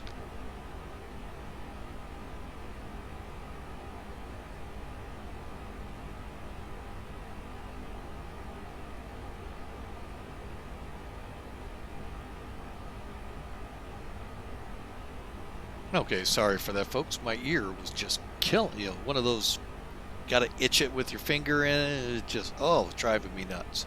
Anyway, we should be, hang on a second. See if the TCAS works on here. My live ATC takes over.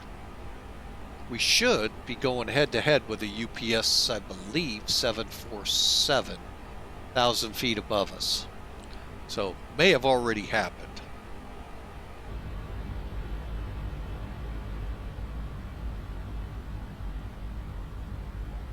And may not see it. We'll see.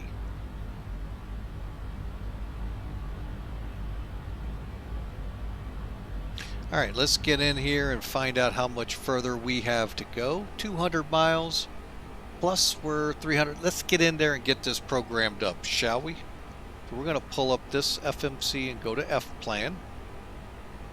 And while we're doing that, let's also get charts pulled up so we can look at the arrival.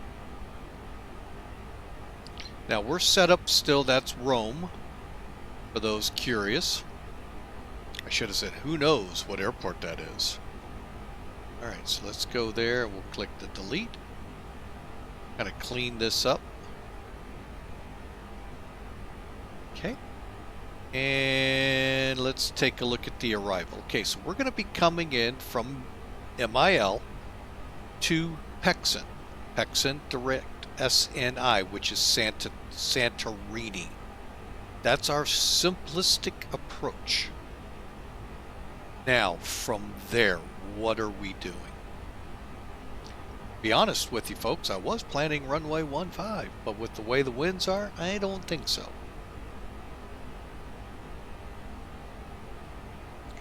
So let's take a look at the weather real quick.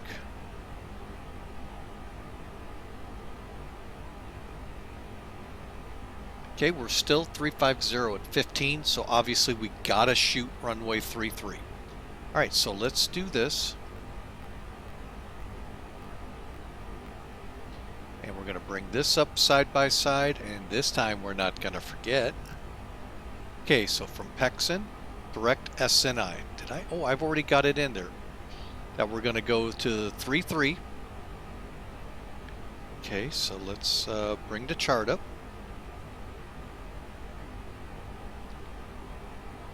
And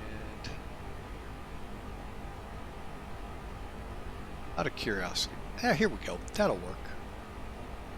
Well, let's see. That doesn't look like what we're doing.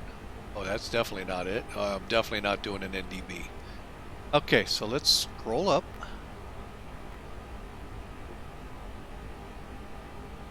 Yeah, now this one has it reversed. We should be going this way and around, and I know why. Let's take a look at the chart and see why. It's really not showing it. But anyway, let's take a look at it. VOR is 110.4. It's an approach heading of 324.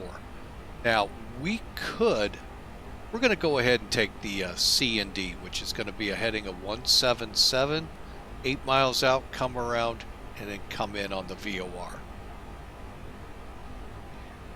And then turn for the runway at the end. Minimum descent altitude, 1,700 feet. Elevation is 123. Okay, you can see we have a little bit of high terrain off to the southwest, northwest of the airfield. So not too bad. 3,500 feet is the minimum around the VOR. Okay, now when we come over the VOR the first time, 3,500 feet. I'm going to aim us for 3,500. We're going to track out to distance 8, be at 3,000. As we turn around, we'll start descending to 1,700 till we see the runway, and then we're going to bring it down. I'll probably fudge it a little because it's supposedly clear, or for the most part clear, and we'll do our best to come in. I might try to fly this, or I might let it fly this. I don't like the fact that it's going to take us close to those mountains, but we should be okay. Alright, and that's the chart, folks. Now here's, again, the descent profile. Lighting, refer to the approach chart, or the airport chart. We'll do that in a minute. Here's the missed approach. Basically, to 2,500 feet, turn direct to the left, direct back to the VOR. And minimum 1,700 feet, all aircraft. We'll be coming in as Class B, so that's why I said technically we might be able to get away with this. Let's use the bigger turn to be safe. You know, because we could be at 180 then, slowing down at this point to come around, so that's why. Alright, so let's look at the airport chart now, shall we? Okay, zoomed in, again we can see the ATIS. I'm not hopeful we'll pick it up, and what our tower frequencies could be. Here's our parking. I don't know, we'll go for, I don't know, see, 3-3.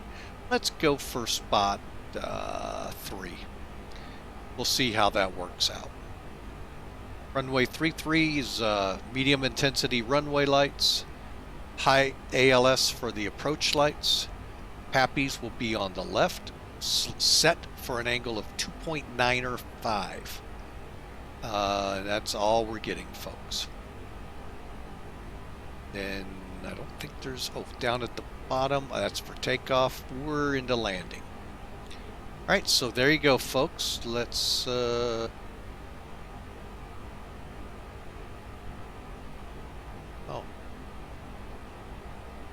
there we go. BORB is just an arc to come around and land. Alright, so let's make sure this is all programmed in. Leave that up.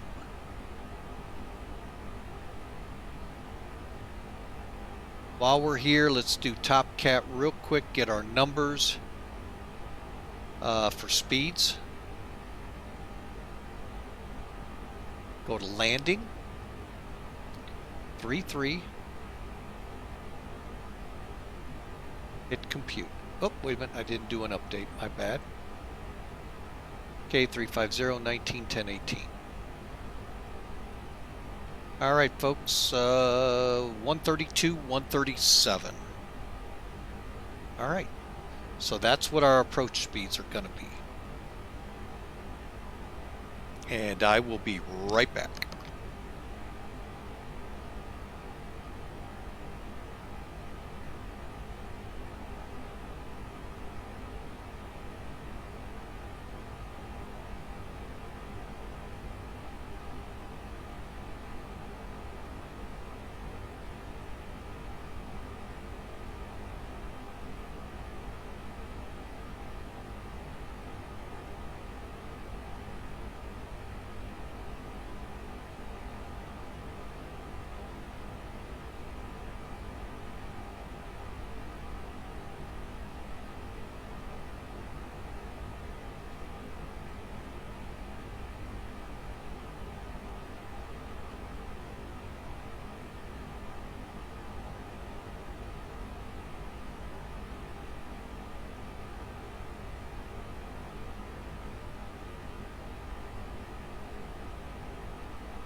Okay, folks, sorry for that interruption.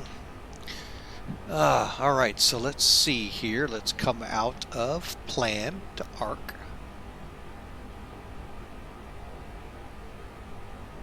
Okay. Let's go to perf. 136 miles out.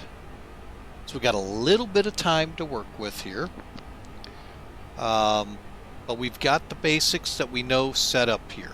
Let's switch over here real quick. Get a better view of where we're going, which is right in this area, which looks good right now.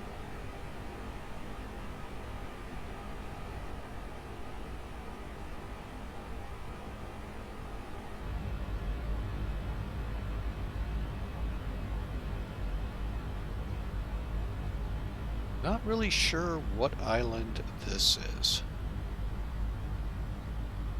I'll have to look it up here. Stand by, folks.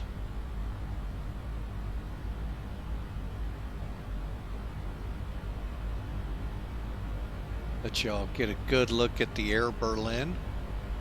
Didn't have an Aegean or Olympic, so I went with this one.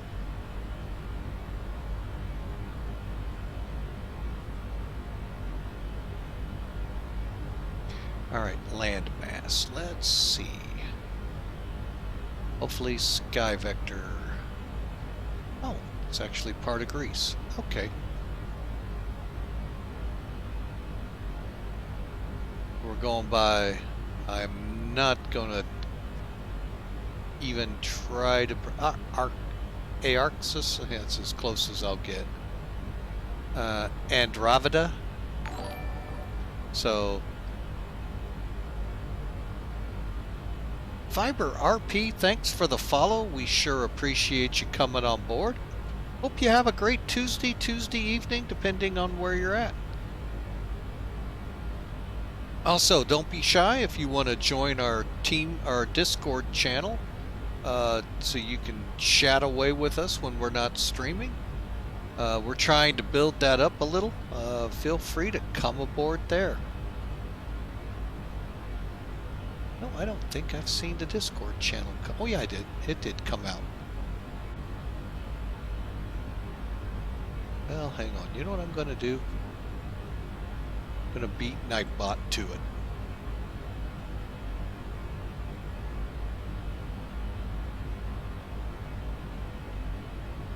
I think we did it at the same time. I love when I do that. Alright, folks, we are now looking at 27 minutes. Like I said, we're just about 100 miles or so from top of descent. So Just thought I'd give you all a little shot of what it looks like up here as we work our way into Greece.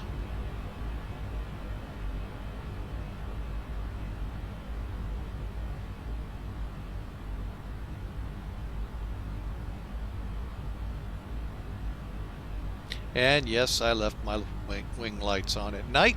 That's a bad thing, but by day, passengers will get over it.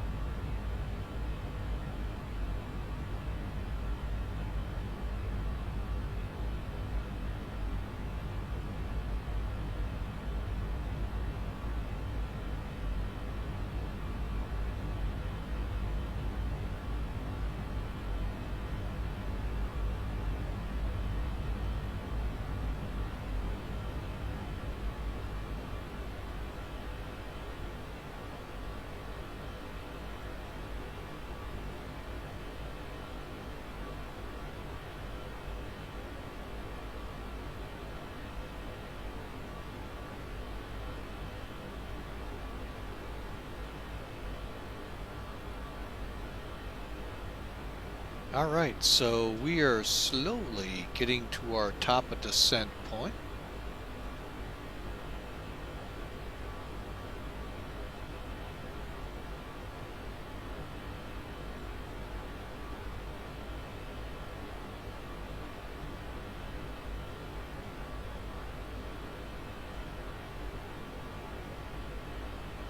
And again, folks, those of you who would like to join us in our Discord channel, just keep the conversation civil. Don't go rambling on in politics to try and make a political speech or statement. But we're just there, like-minded pilots and flyers of the flight sim. Welcome aboard to it if you're so inclined. Got the Discord channel available there twice for you. Nightbot beat me to it. The Fiber RP and Captain Don Bosk, thanks for following. We sure appreciate you coming aboard.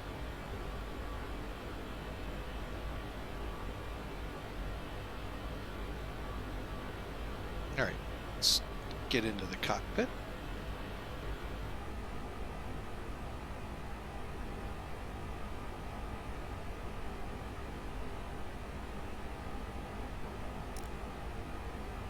Alright, so we're 27 miles from TRL, which is short for Tripolis VOR. And that is at Tripolis Airfield here in this portion of Greece. Athens is to our north and east, folks. Substantial amount of miles, I'd say 50 to 100 miles max.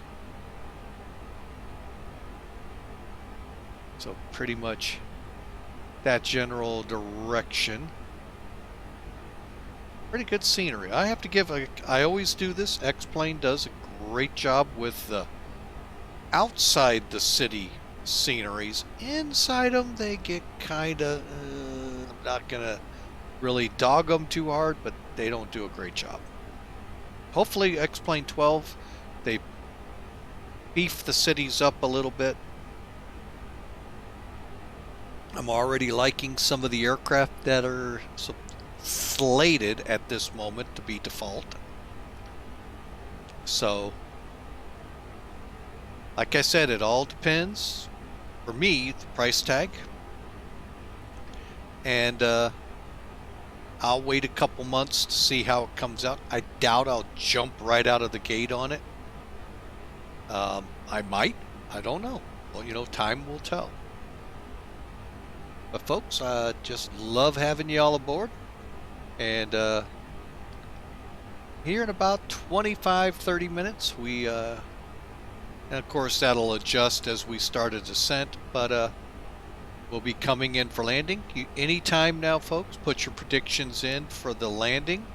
It's the exclamation point, predict, P-R-E-D-I-C-T, space, and then a negative number, or if you are so inclined for positive numbers to be positive, you'll put that in. So it kind of goes a little, here I'll put an example in and my prediction.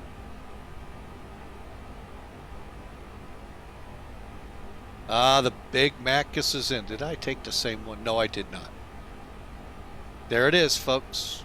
Put your predictions in now. Well, actually, you could have done it when we pushed back, but...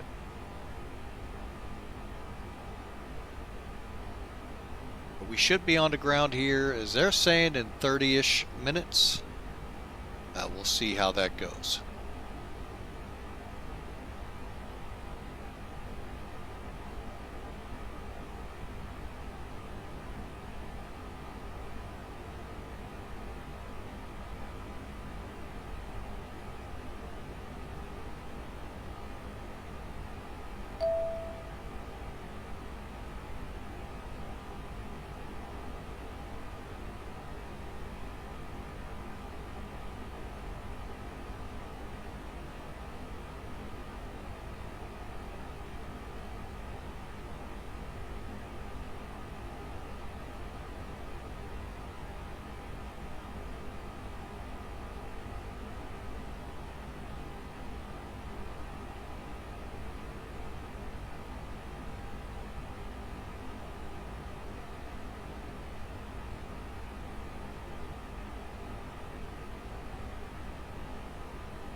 All right, let's look down here. 58 miles to go. So we got some work to still do. So let's bring up our FMC. Now they say for us to start this at 20. I like to start it now. Basically what we need to do, we're going to get the latest and greatest information.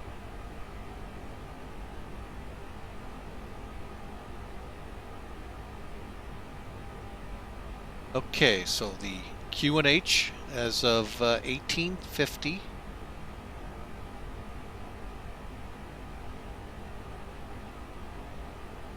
Okay, and that's just a few minutes old. 1019.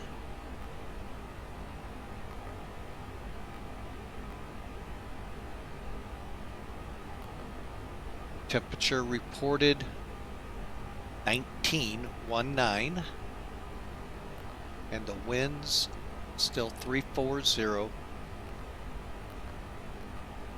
at, just like you see it here. You got to put the number for the heading on it / speed. I think it, whoops, oh, we wish 17, right? Yep. All right, now the MDA must match, should match. We'll go with 1700.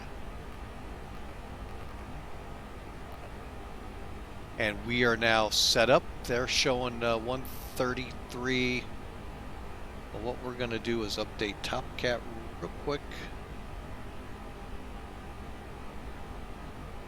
Okay, anti-ice off, speed, okay. Alright, now we're going to be landing on a 7,200 foot runway. The overall heading is 334, 132, 137, 139. Okay, we're close enough on the numbers here. Alright, so let's go back to perf. 42 miles out, we should start seeing the needles. Punch it out a little further and we'll see it. It'll be here in just a second. There, you can start seeing the hockey stick right up here. That's our top of descent. And I like to do an, oops, wrong one. One more check. Make sure these controllers, the little wily coyote types, aren't coming on. They go, yo, let me interrupt your approach. Oh, we got a United 777.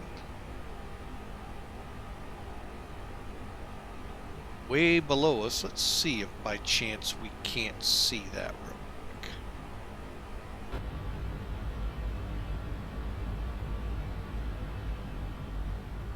Probably not, but you never know, folks.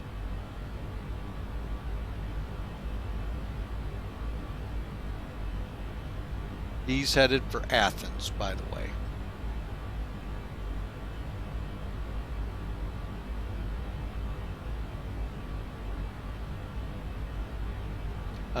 He would have been off in the distance, so probably won't see him. But anyway, it was worth a try. Okay, 30 miles out. 17, well, call it 18 minutes, as you can see. So we're doing pretty good here, folks. If y'all are liking and enjoying the stream, why don't you think about following us? We'd sure love to see you on each of our flights. Also think about joining that Discord channel, folks. Love to chat with you off screen or off the streams, so that way we get to know you a little better, us a little better, and try to put together this group flight.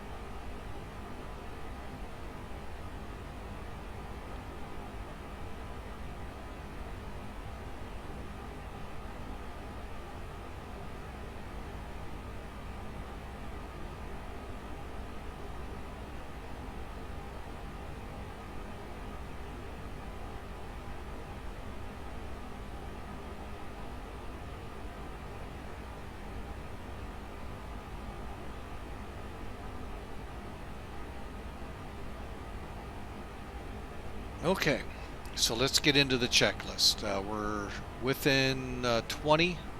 Okay, QNH, perf page has been set up. It's fair. We don't have an ILS on this one. Seatbelt sign will come on. I try to do it around 25,000. We'll get the altitude set.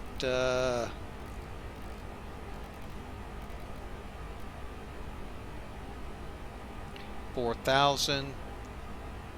Let me make sure that's all kosher with our arrival.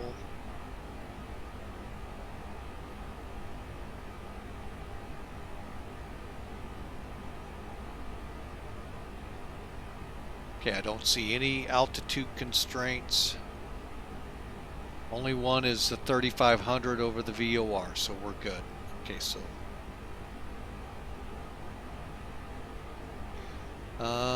and then we're gonna go ahead and switch it to. All right, so we are ready to begin our descent, folks.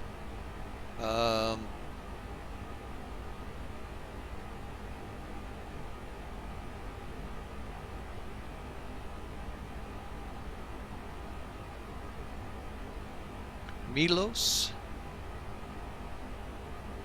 will be coming up here shortly on. We got a Alani in front of that at 27. And then another 27 into Milos, and then we head to Pexin and the arrival for Santorini.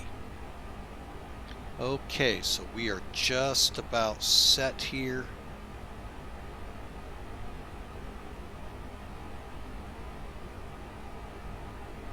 Currently 130 miles out.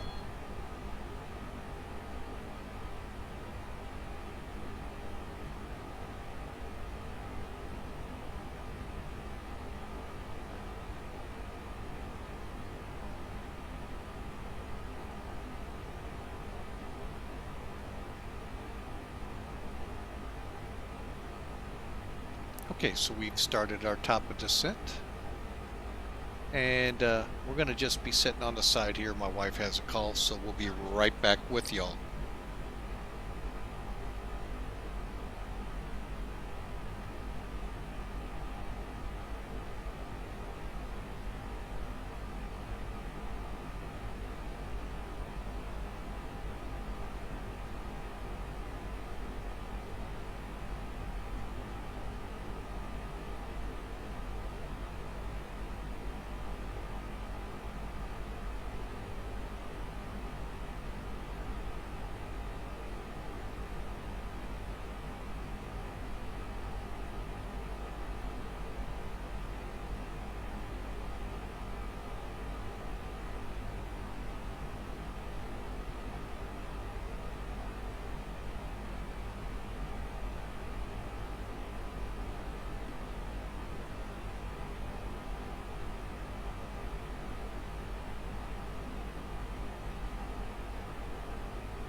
Okay. We may be in and out here, folks, on the descent, and I do apologize again for those new to the stream. The cockpit layout in my house, I'm on one side of the office, my wife is on the other side. Nothing separates us. I'm streaming, she's working for WashU over there. So her phone calls take priority. Sometimes y'all don't need to hear the business, so that's what's going on. So, just to get y'all caught up, we are descending to 3,500 feet, and we'll be doing the what's it called, the Pexan, I believe, PEXAN 1A arrival to Santorini, and then we'll be doing the VOR approach to runway 33. So just to get you up to date, sorry again, that's how things happen here, folks. Sometimes when you fly with Mike, we got kind of give and take. So, and this time I'm on the giving side so she can get work done. I'll stay quiet here just a little longer. They're working through an issue that's going on there in the financial side of the graduates. So we'll be right back with y'all.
Okay, folks, we're crossing Milos and 21 miles to Metis, and then Pexan.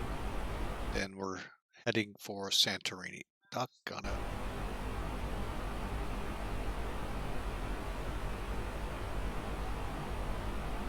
Okay, now one thing with the Airbus, and I again hope y'all can hear me well.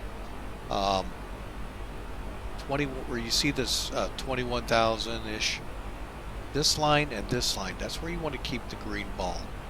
That means you're in a decent managed descent speed and glide path. See, it's getting out now. It should be managed because we have the dot over here and we're showing managed here. That's why we're a little fast. So what we're going to do is bring some speed brakes out.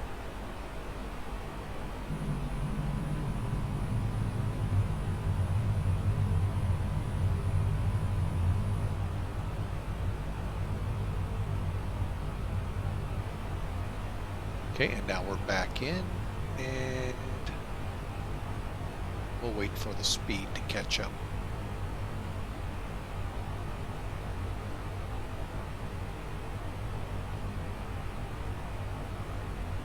Okay. Back up. All right. Next is 10,000's our next checklist point.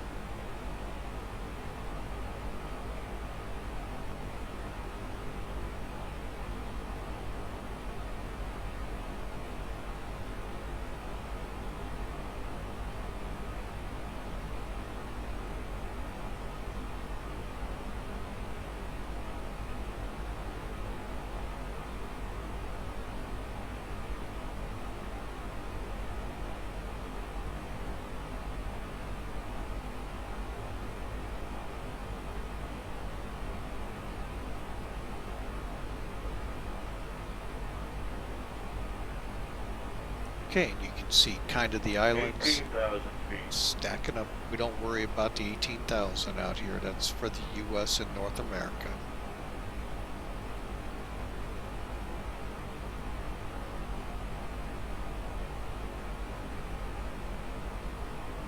Or what we can't, let's go ahead and get those seatbelt and electronic signs on.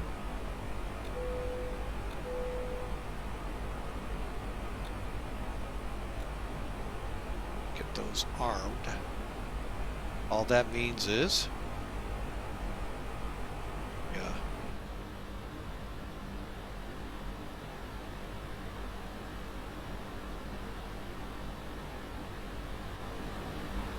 right here is the landing lights. They're extended, but not lit up.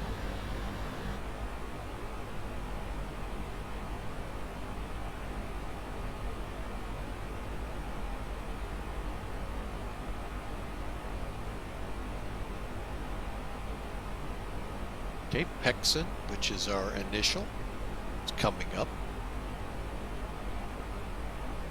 Alright, so let's go ahead and get some of those 10,000 foot things taken care of. We're not on an ILS approach, so we're not turning the LS on. Assuming that's Santorini right over there. Just assumption, folks. I could be way off. So,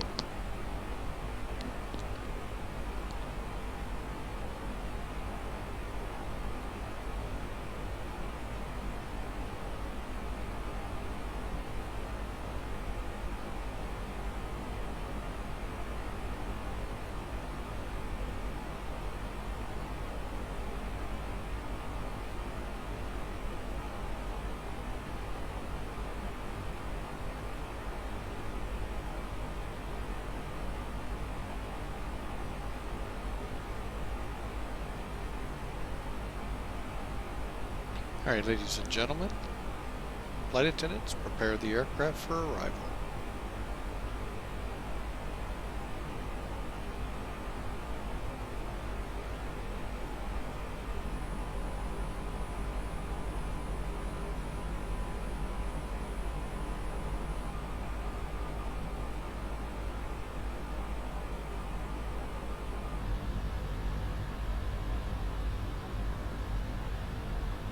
Alright, we are turning inbound to Santorini, folks, our arrival point.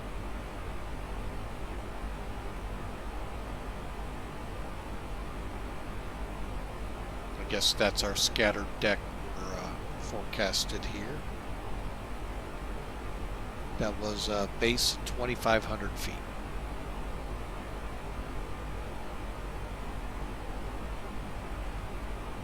Alright, here comes 10,000. So QNH won't be set until 5,000. I'm going to set it early. We don't need to worry about anti-ice lights. We'll get those here as we slow. Let's do it.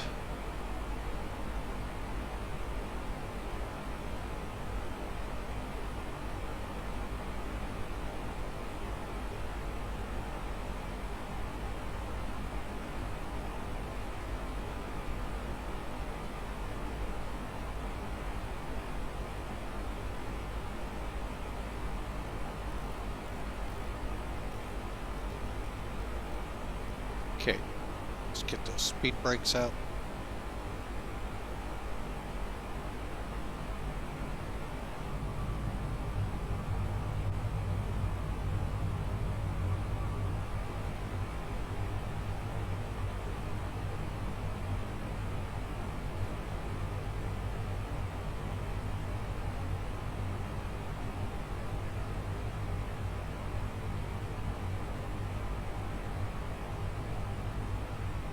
All right, lights on. 10,000 feet.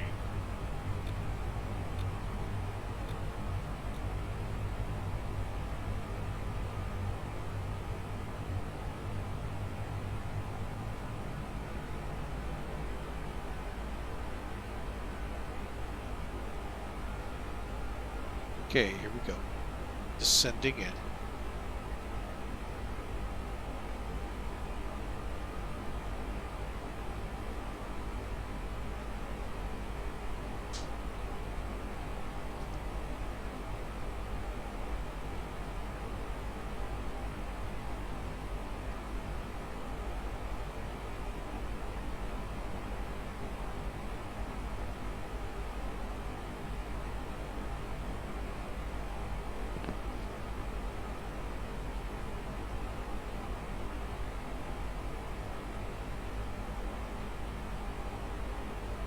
Okay, folks, we're through 8,000 feet. I'm going to go ahead and start slowing us to 220.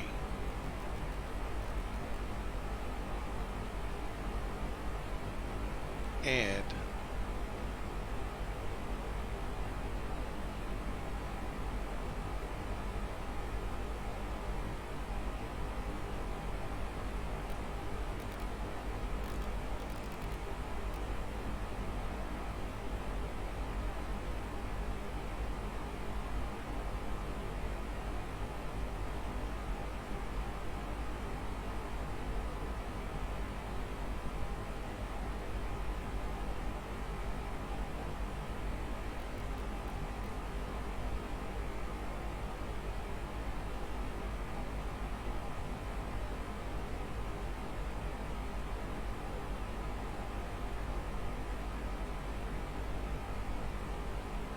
may have to extend this out.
Oh, we are flying the right way. Duh. Okay, yeah, we're going to have to take over.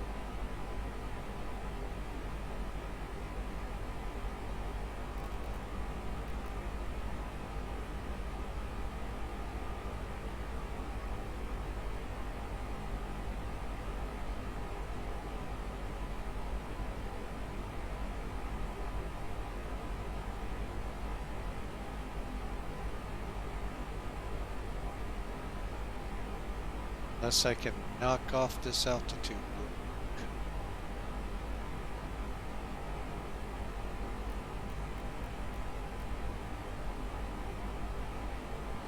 Okay, we're going to feed in some spoilers.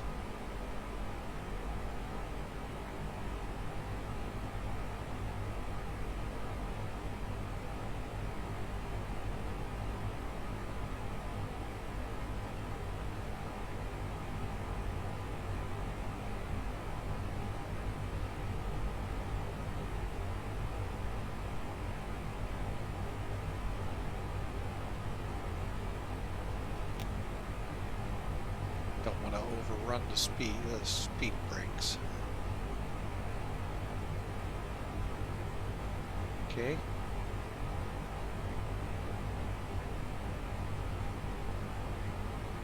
We're looking at 1019. Okay, we just went through transition level.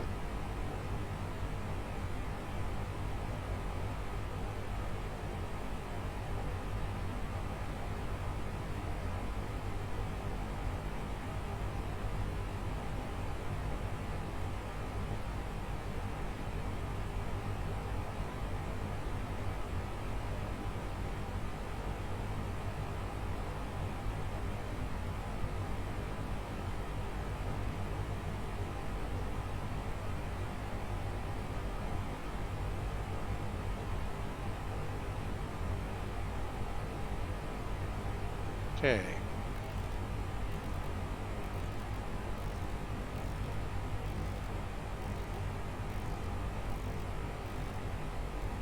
Get around to 260 to intercept. May have to switch to view.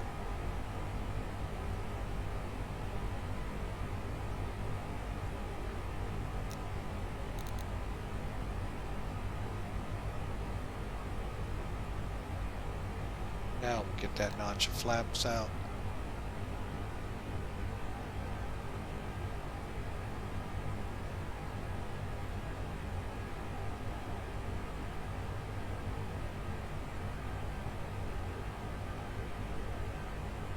Get the speed brakes back in and apart.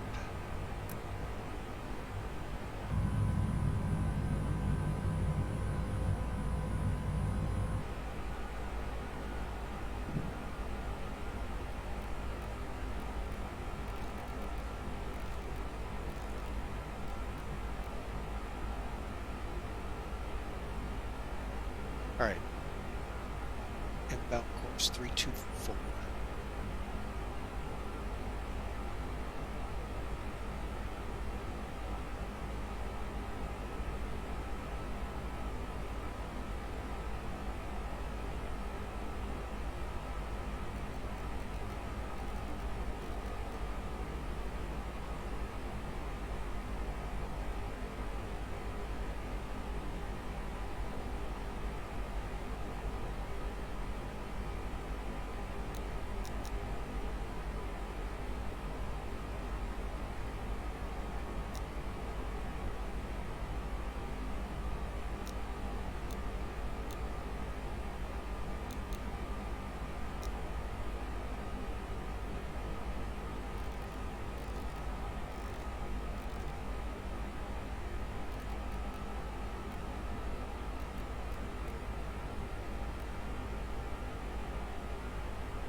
All right, folks, we're going to flaps 2.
Okay, looking at my cat strip. Okay, we're good there.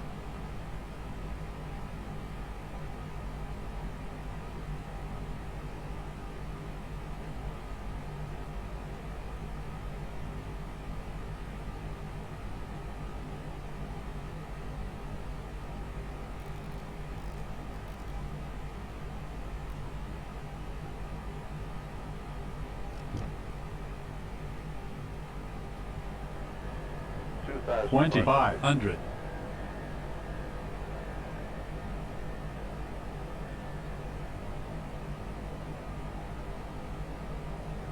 Gear down.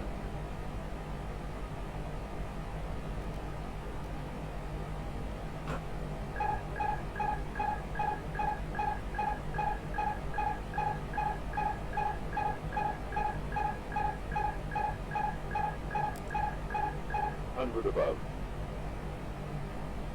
Minimum.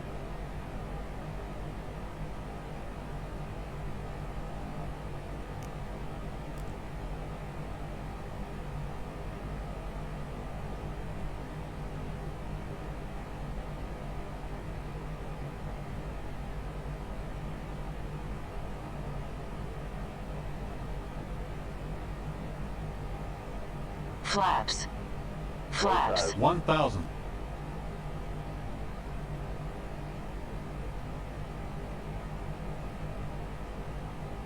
Approaching. 3, 4, right.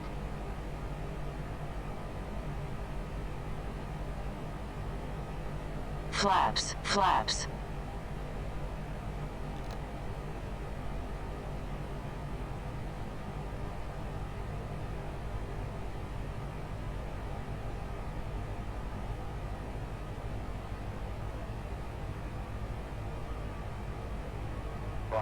Five hundred.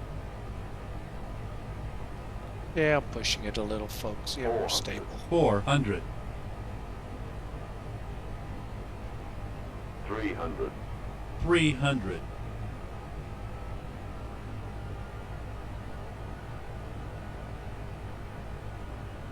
200.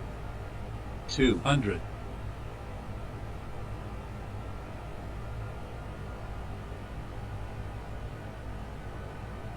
100.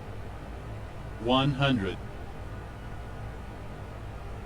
50. 50. 40. 30. 20. 10. 10. 5,000 feet remaining.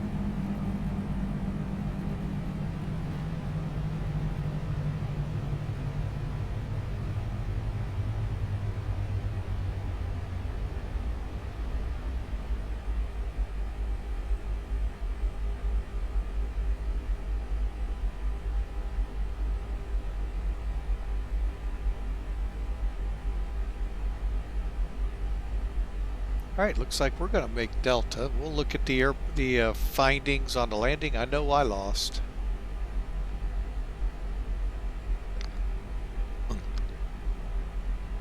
All right, folks, here comes our taxiway. I did not know we had another runway here. My charts do not show that as a runway.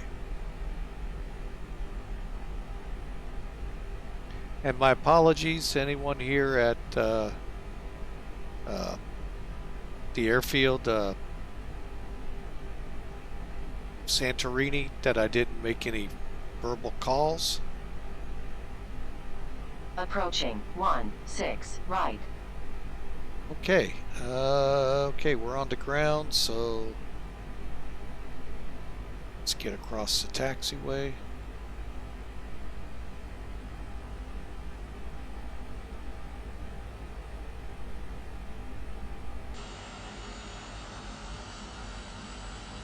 And it does not show up as a runway. It shows up as taxiway alpha on mine.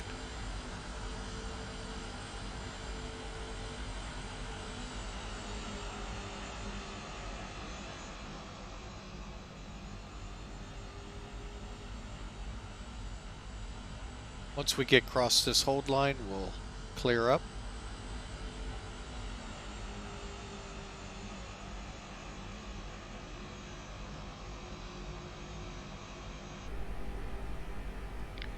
First thing is spoilers.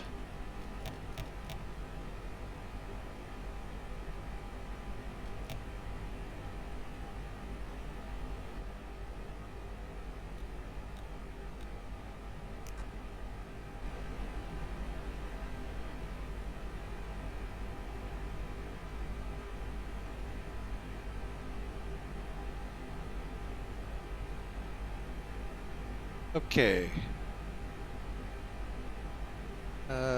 Weather radar.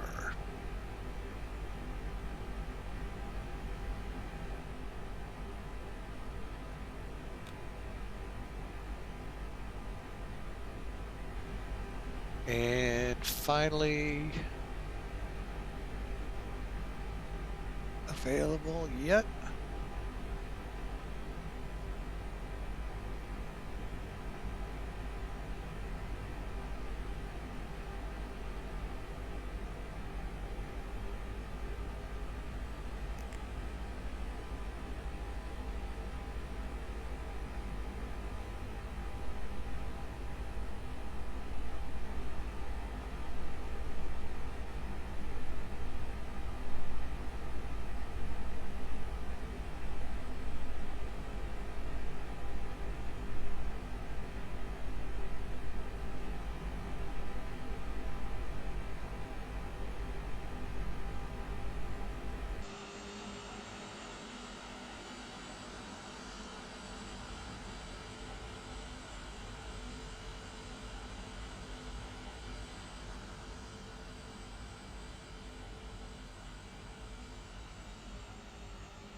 All right, as you can tell, folks, we'll be using the staircases here. Kind of shocked we don't have any parking spots.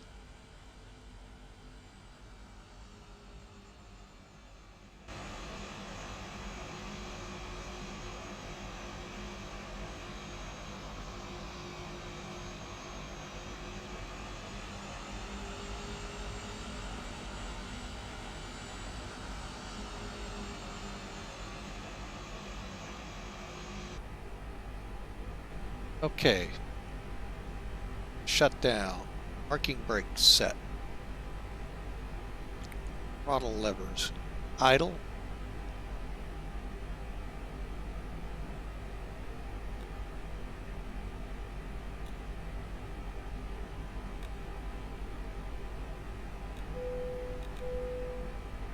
Seatbelt levers off. Engines first. And let's get the bleed on.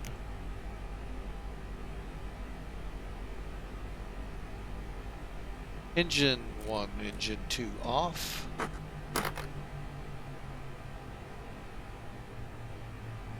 Fuel pumps to off.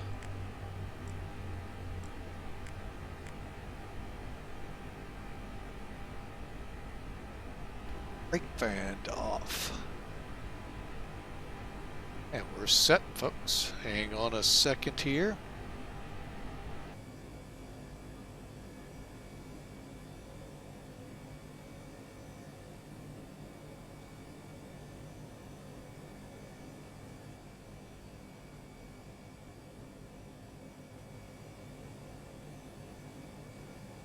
There we go. All right, give me a second here. We got to come off VATSIM.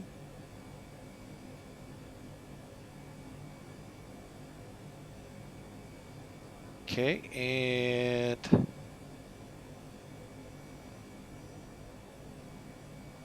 are you serious?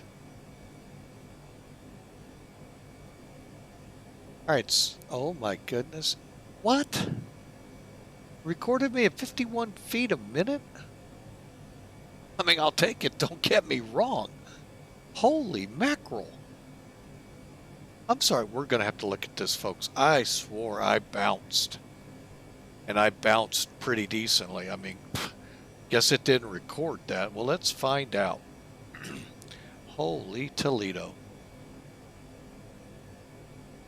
Hang on, let me make sure I file it because it'll make noises at me if I don't.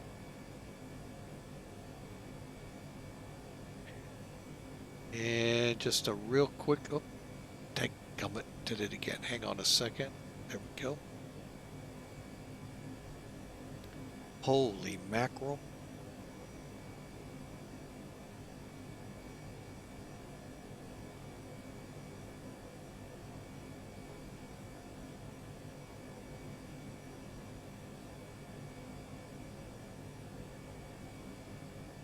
And today is 10/5. And for those of you that used... Oh. There it is. That used to, like me, drive a truck. Happy 10/4 day yesterday. Hang on a second.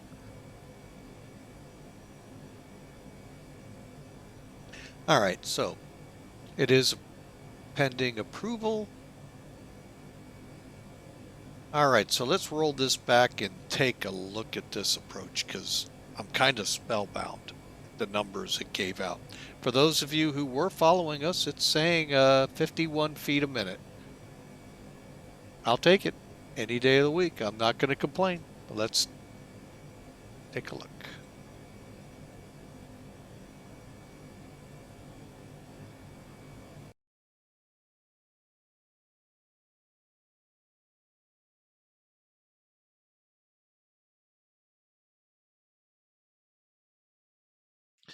All right, let's get some music appropriate here.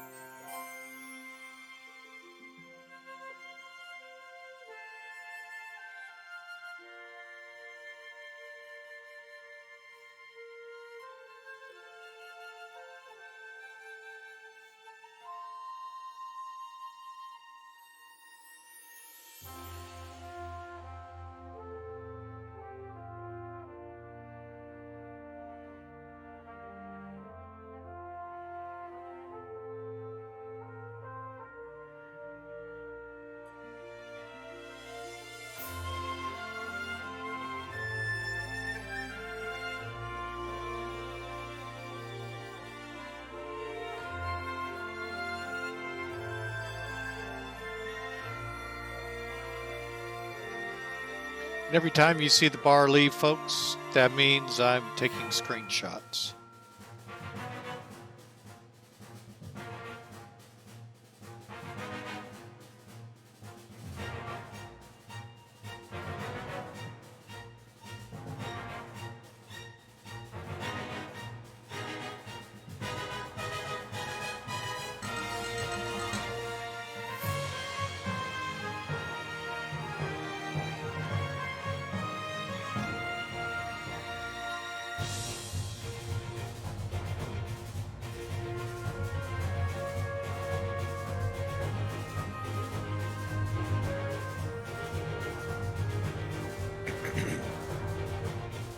All right, here we come, folks. We're feet dry.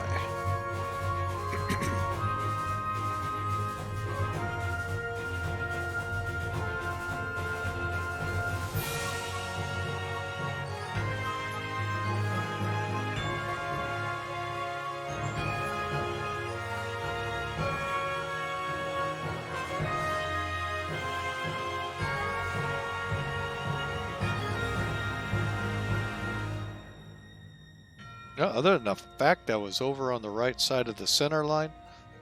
Okay, I'll take the 51 feet a minute. Wow, I just felt like that was worse. Holy mackerel, what a flight. Folks, this has been a blast. Let's go back out and take a look at from a wing view.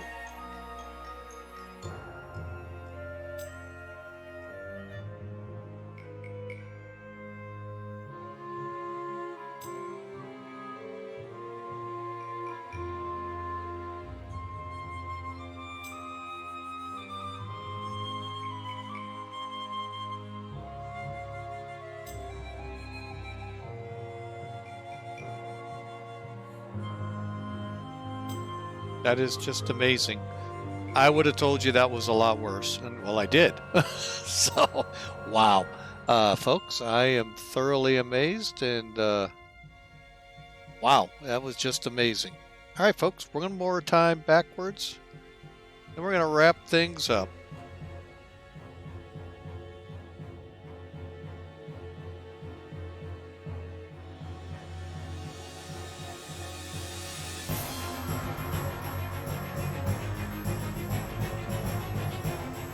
All right, we're going to watch it from the tower view as we close out today's stream. Folks, we want to thank you for flying with Mike. It's always an honor and a privilege to fly for y'all. Let's see.